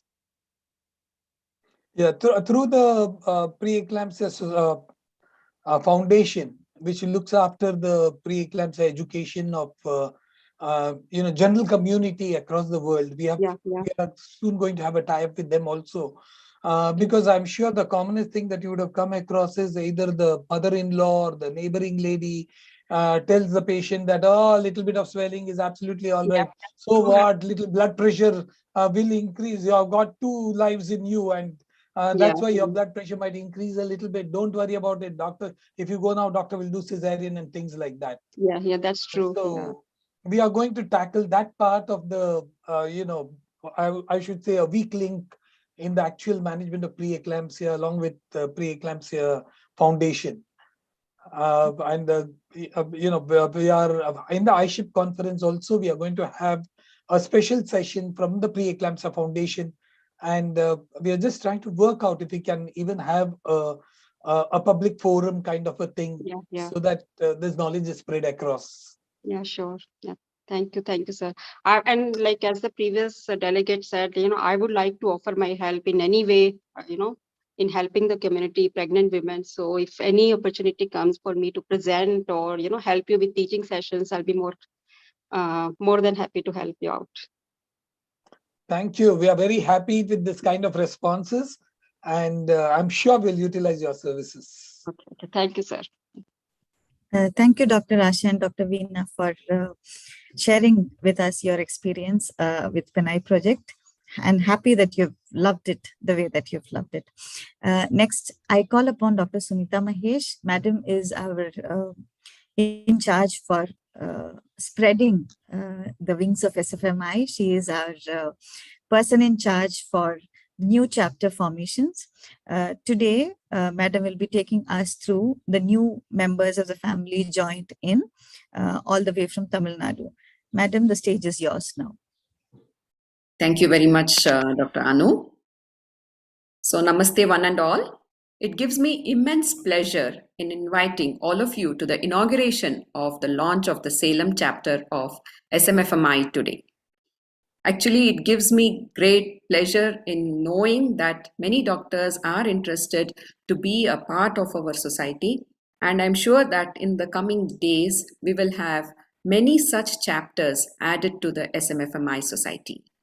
To do the honors, I invite our dignitaries, our chief mentor, Dr. Prakash Mehta sir, our international mentor and advisor, Dr. Sarosh Rana, who has taken keen interest in academic activities of our society, and also all our society members and the esteemed faculty who took time to participate in this interesting virtual learning series on preeclampsia. We believe in the fact that knowledge is power in eliminating ignorance. We will begin with the inauguration program with lighting of the lamp along with the invocation song to seek the blessing of Goddess Saraswati to sail through this journey of knowledge sharing and in collaboration process of chapter formation all across the country.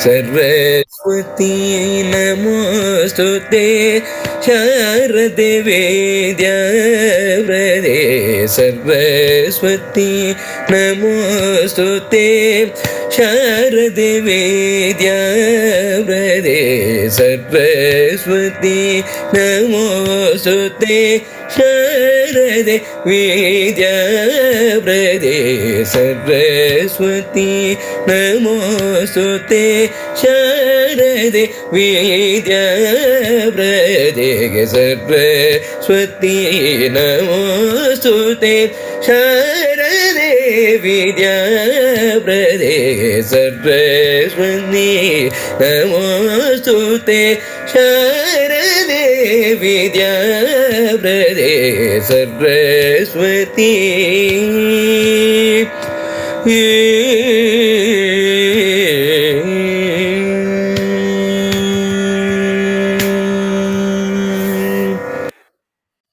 Thank you, Shrikant, for sharing the video. And it's always awesome to hear to our Aprameya, son of Dr. Revati, to do the invocation for us. I now request our President, Dr. Prakash Mehta, to address the delegates and the dignitaries about our society and to declare the launch of Salem chapter of SMFMI. Over to you, sir. Over to you. Thank you, Dr. Sunita. As I've said, all my ex-students and now my colleagues are all very hardworking. You have already seen how Revati works. And now we have Anu and Dr. Sunita who work quietly and ensure that the society really spreads along. We started with 10 members. We didn't even start as a society initially. We just started as an initiative and started having some scientific programs where we would have 10 people and 15 people, but who are highly interested and, interactive. over a period of 1 year, then we thought that no, now we should move into the formation of a society, because we do not have a society in India which is concentrating only on maternal fetal medicine. My thoughts have always been that when you are in practice, I cannot do a laparoscopic hysterectomy and then come back and look at eclampsia and then again go back and do a DNC and things like that. Unless we concentrate on our patients with not just preeclampsia, because society maternal fetal medicine deals with all high risk conditions, and whether it is a diabetic patient, whether it is a anemic patient, whether it's an immunologically compromised patient, they need our full care and they need our full knowledge. So in every part of it, we need the knowledge. Now, today's session is a part of pre-eclampsia teaching programs. Simultaneously, we also have programs for the other high-risk conditions, starting from diabetes to thyroid to, we already finished on autoimmune. We already finished on infections. We have finished on vaccinations. And we are going to have these kind of programs running parallelly along with the pre-eclampsia program. Then once we got together, we decided we'll have a society for maternal fetal medicine. From the past experience, I was very sure that if you do anything, it has to be absolutely registered and legal. So we went ahead and with the small group, we registered the society and we started working. Over a period of time, we found that our numbers of delegates went on increasing over a period of time.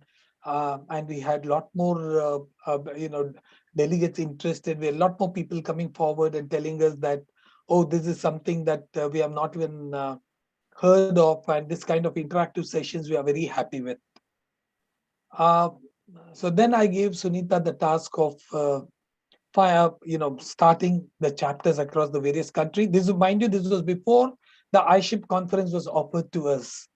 Now, once the iShip conference is offered to us and we're going to do the iShip conference, of course, the momentum is going to increase. But even before that, I'm very happy to state that we have a whole list of societies, chapters going to be formed in the next few months as we move along. We started with Mysore, which showed the first interest. And after that, we had a critical care conference in Salem as a part of UFOXY. And of course, I couldn't go personally, unfortunately, but Sunita had gone over there and she had a nice interaction with the Salem people. And today I'm very happy to state that we are going to inaugurate the launch of Salem Society today. Dr. Sarvana Kumar is here and he has been instrumental in starting this Salem Society. We are looking forward next to, maybe Aligarh, then Lucknow, then Delhi, then maybe Pondicherry, then Chennai, and so on. Sir, also add Dr. Asha's Dharwad program. Absolutely. Absolutely. Dr. Asha's Hubli Dharwad Society. Yes, yes, sir. Chapter of the Hubli Dharwad we are going to have. So we are going to progress slow and steady. And I'm hoping that by the time the iShip conference comes, we have at least 50 chapters across India. And each of the chapters, we have made certain rules and regulations that they have to conduct certain amount of scientific programs. It is all there put up in the constitution and bylaws. The aim is academics. That is all. We are not interested in anything else except that our pregnant women, especially our high-risk pregnant women, are treated very well. And there should be no, there should not be, none of us want to do a deliberate error, but inadvertent errors are very common. So we should try our best to avoid these inadvertent errors, and the best way to do is to start teaching people. Again, from my experience, what I've seen is that there is the same set of people who generally keep on attending all CMEs.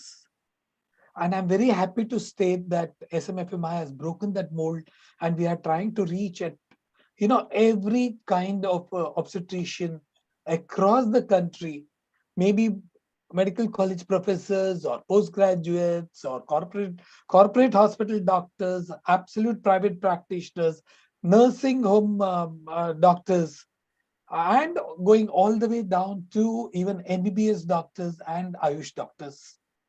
And of course, we should never forget the backbone of our health practice, the nurses. So we are trying to reach at every level to improve the high risk management of our Indian women. And we are happy to state that, of course, it is very initial. I can't lift my collar and say, no, we have done it. No, we are just starting, and we are. But what I was happy to note is that the spread has been beyond our expectations. The response from the obstetricians across the country has been beyond expectations. And I hope this kind of tempo continues and we all join together, have again a wonderful conference, and have a good care for our high risk pregnant women. I've already got my project ready for my younger team members. Once the iShip conference and the book comes out, that we start having absolute guidelines and the protocols for our country for high risk situation. But we are waiting for the conference to get over and the book to be released before we go into the next step. So everybody please get up for that. And by that time, we'll have enough members like Dr. Sarana Kumar, very enthusiastic, very learned, I should say. Such kind of people more and more join us. We have Dr. Sushma Dev from Mysore. Again, I would say for me, she was a discovery. That such a brilliant academician, such a outgoing person was there in Mysore. Until we went to Mysore, I didn't even have that idea. And today we find Dr. Sushma Dev doing a great work. Dr. Sarana Kumar has already proved himself in the conference of Salem, so I'm sure we have no doubts about this thing. And same way, the other societies across the India, they're all coming forward. We have been very clear that we are existing only for academics, not for politics, not for self-fame, not for me or mine. Everything should be for us and our patients. So welcome, Dr. Sarana Kumar, and I'm sure you'll do a wonderful program in your place. Thank you very much for Sir, joining please us. declare the Salem chapter open. Yeah. So I hereby declare the chapter of SMFMI of Salem open and welcome.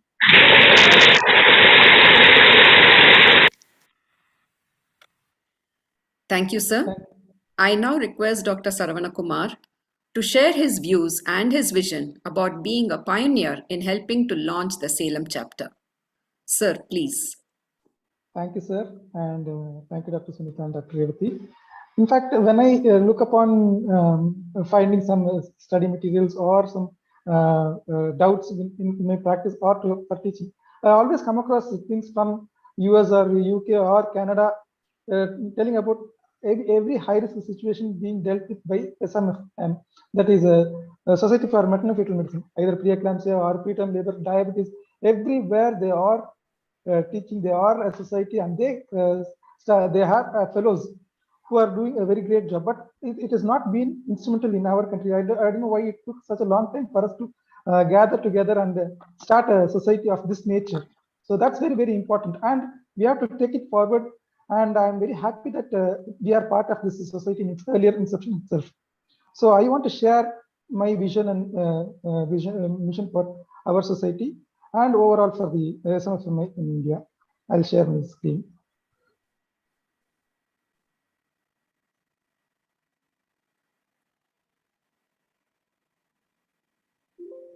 So I'm happy to be part of this SMFMI Salem chapter and initiating this.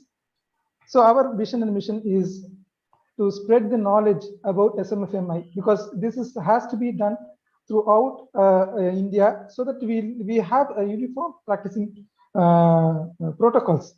This is among our society members, and encourage OXOS members, our society members who are practicing high risk obstetrics, to become life members, because once they become the life members and then they start doing this high risk obstetrics, that becomes a streamlined one, so that we all can have a uniform thing. And then develop uniform management protocols for obstetrician in the field of SMFMI and distribute to the Salem Society members about each and everything what we practice. Conduct regular CMEs and seminars to update ourselves and train members in managing high-risk obstetrics, because we see, as Madam told, that we see a lot of the patients coming from peripheries. So managed by MBBS doctors, managed by PhD doctors, and then when they land up with us with a lot of complications, so somehow those things have to be curtailed, and those patients have to be, we have to teach doctors so that they take up things which are supposed to be done in a proper way, and develop a group of dedicated SFMI members who can take charge of patients who need expert care and management. And introduce our society members to PNI program. This we have already done, and we saw a lot of enthusiasm among our members to take up PNI program and encourage them to be certified. And now we have 3 medical colleges in Salem and 1 in Dharmapuri, which is very close by. So if all our PGs from Salem Dharmapuri Medical College enroll for PNI, then probably they are going to get certified and they are going to teach the others under them. They may be going to a corporate setup, they may be going to a periphery, they may be going to a medical college, but they are going to standardize the protocol of how we are going to manage preeclampsia. And over the period of years, create SMF fellows who can take charge of obstetric HDU in medical colleges. This is very, very mandated by NMC. So every medical college should have 10 units of high dependency unit, and this has to be almost standardized, that an SMF fellow should be doing this job, and create obstetric high dependency unit in all major hospitals in Salem, and train core members for quality patient care, because we have Dr. Devashri from SKS who is doing a very good job of taking care of high risk pregnancies, but then it has not been streamlined into a particular branch. So we want to have that sort of a thing which is going to happen in Salem, so that our outcome for our patients are going to be good. Work with government medical college, primary, urban and urban health centers to develop a uniform protocol for diagnosing, referral and managing, because sometimes we get reprimanded from the government side for not doing any proper thing. The thing is, they have a different set of protocols. We need to influence them to accept our own protocols from the government side, so that we have a uniform type of treatment. So we won't, the practicing doctors will not have to be cut a sorry face in front of government where they have their own ideas. So we need to influence them to accept our ideas, and whatever has been done or not done, that has to come into place. And support research on PE, because a lot of us are doing, as already told, a lot of us doing a lot of work in government, private, as well as in high-risk pregnancy, but then we are not documenting it. So we are going to support the research on preeclampsia and high-risk pregnancies, and that should be my vision for Salem chapter. Thank you. Thank you. Thank you very much, Dr. Saravana Kumar. Here I would like to quote Mark Harmon, who once said, "It's a lot easier to do good work when you have good words to share and good people to work with." Thank you very much, Dr. Saravana Kumar. So I would like to conclude by requesting Dr. Anu Joseph to propose the vote of thanks. Thank you everybody for such a wonderful talk on biomarkers and its role in prediction and risk modulations in preeclampsia. This is our second session on the virtual learning series, and it is great to see it has been accepted from the depth and breadth of the country, and not just from the country, from abroad as well. We have had people joining in from even Bangladesh, and of course, Madam from the US. It is great to have had the Salem chapter being inaugurated today. That I would like to thank none other than Dr. Prakash Mehta, sir, for having the vision of this and having us all get in line to do what we can do. To our secretary, Dr. Revati, for having given us the opportunity to have worked for all these things and making us make sure that we are also a part of it. To Dr. Saroj Rana, who has been a guiding light as to how we can go forward with it, how we can have the collaborations done with international bodies like ISHP and have visibility in the international scenario. For all our panelists who made this talk seem so seamless, because they are all experienced in this, in managing preeclampsia in the best way possible. Dr. Manisha, Dr. Nagaratnama, Dr. Srimati, Dr. Sharavana Kumar, everybody was so adept in telling us what they really do. And they were so nice because they know they are doing the right thing already. Hopefully it remains to be such a nice teaching experience and a learning experience throughout our continuing virtual learning series. Next, I would like to extend my thanks to Dr. Smita and Dr. Chaitra, who through their presence made our speak into the screening of preeclampsia and into the making of PENAI, to spread the word that we are doing a great job with PENAI. Dr. Asha and Dr. Veena, to show us that, like Sir said, being such senior practitioners, also still being so happy about have attended the PENAI teaching program, which is going to be a great deal for youngsters to also come in and join in for the PENAI work, because it is really worth it. Every life that we can save with teaching through PENAI project is a great achievement, and it goes a long way through. Dr. Sunita for being the chapter coordinator and trying to make sure that every virtual learning series, now we have one chapter added on, which is a great thing to achieve. Ma'am, I know it takes a lot of work to do that, and thank you for doing it such a nice way. Never the least, the people in the background who we don't see generally on the screens. The SFMI team, the whole of the EC team, and the office and the staff, all the SHIELD members who helped us through this program to be working out nicely. Dr. Prachi, Mr. Kedar, Ms. Chitrakala and Sahiti for supporting us for this event. I hope I have not missed anyone. Dr. Revati, please correct me if I've missed any one of them. Never the least, the office bearers or the office staff of SFMI who have been, I don't know, very persistent that, people join on time, everything is done on time, and they work like clockwork, and it's great to see them work the same way throughout every time. Thank you all for joining in for today's program, and I hope we see all of you next time with many more participants for our next talk, which will be announced soon. Thank you so much. Thank you, Dr. Anu. Before we really end, I'll just make one small announcement. This is a conference not from any of the OB societies, but is a conference of the Intensivist Society of India. They're holding an international conference in Bangalore, and we are holding the obstetric critical care as a part of that conference, which is a 4-day conference for intensivists basically. But one session is being held in Jain Hospital in my department. That will be for the obstetric critical care. And I would take this opportunity to invite you all to come for that critical care conference. I'm sure it will be a great learning.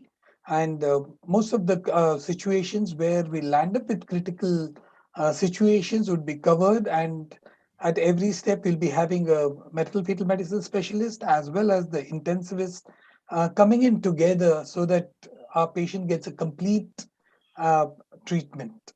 So I would like to welcome you all who are attending this program. You could register, you could go to the website of the Intensivist Society of India and join for this program. Hello, sir. Before we wind off, we have Mr. Kedar Zingade from SHIELD, who has joined in. In fact, he was instrumental in all the discussions along with Dr. Prachi to help for supporting us in the realistic sense to take PENAI across the country through the virtual learning series. So with your permission, I'll call Mr. Kedar to say a few words. Welcome, Mr. Kedar. Please address the gathering. Thank you, Professor Mehta and Dr. Revati, and it's a pleasure, joining in. I'm very happy. In fact, I remember having the meeting with Dr. Revati, and it was indeed a wonderful moment for Shield Connect. I would say Shield Connect because we are more of a knowledge sharing virtual platform, which reaches out to the clinicians across not only India but to the world. And when Dr. Revati requested us that, if we could partner up being a knowledge partner, it was a very happy occasion for us at Shield. So thank you so much, Dr. Revati, Professor Mehta. It's a proud moment for us, Shield also, that we are happy to be a partner online and, take this across the initiative across the globe. I knew Dr. Revati since the earlier days where I'd done a Professor John Quinlan program. And since those days, we have been together. So it's very nice to see Dr. Revati taking across this initiative and getting across the globe. So I wish the society, PENAI, MFFI, Professor Mehta and Dr. Revati, all success, and we would love to be all the way with you, sir and madam. Thank you so much. Shield has definitely given us a wonderful visibility to their platform. And I want to inform the delegates that this will be available on the YouTube, which we will share across, through our communications, which you can actually probably use it as teaching and discussion material.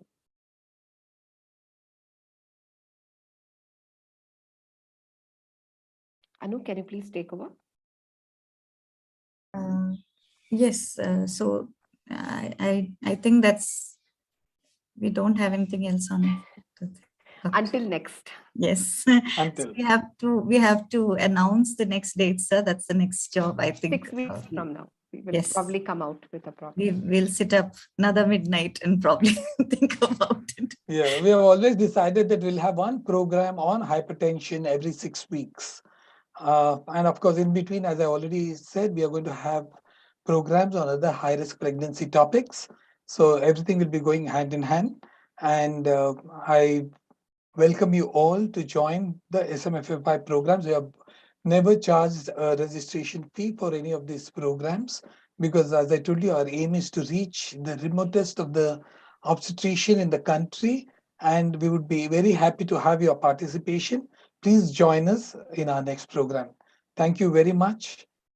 And we are close to 100 members now, sir. You have to welcome the new members as well. Oh, yeah. Okay. Now, the Society for Maternal Fetal Medicine, I'm talking about the main society with Bengaluru as its headquarters. We have now 100 members, strong society. Now, please remember that we are talking only of maternal fetal medicine. We are not including gynecology, infertility, menopause, and so on into this society. So 100 member reaching in for a single chapter. I think it's a wonderful moment for us. And I welcome you all to the society. Please feel free. I'm sure Dr. Revati and the team is ever ready to help you out in any way.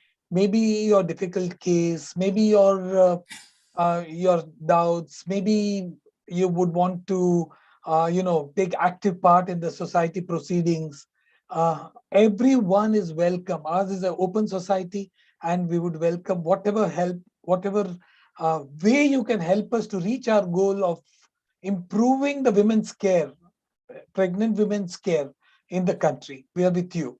So please do not hesitate and join us in whatever way, whatever interest you have. It could be just research, and we would be there to help you out. Thank you all very much for being in this program. And I think it's time everybody breaks for lunch. There, I'm right now I'm in Vancouver, so I'm approaching a midnight. But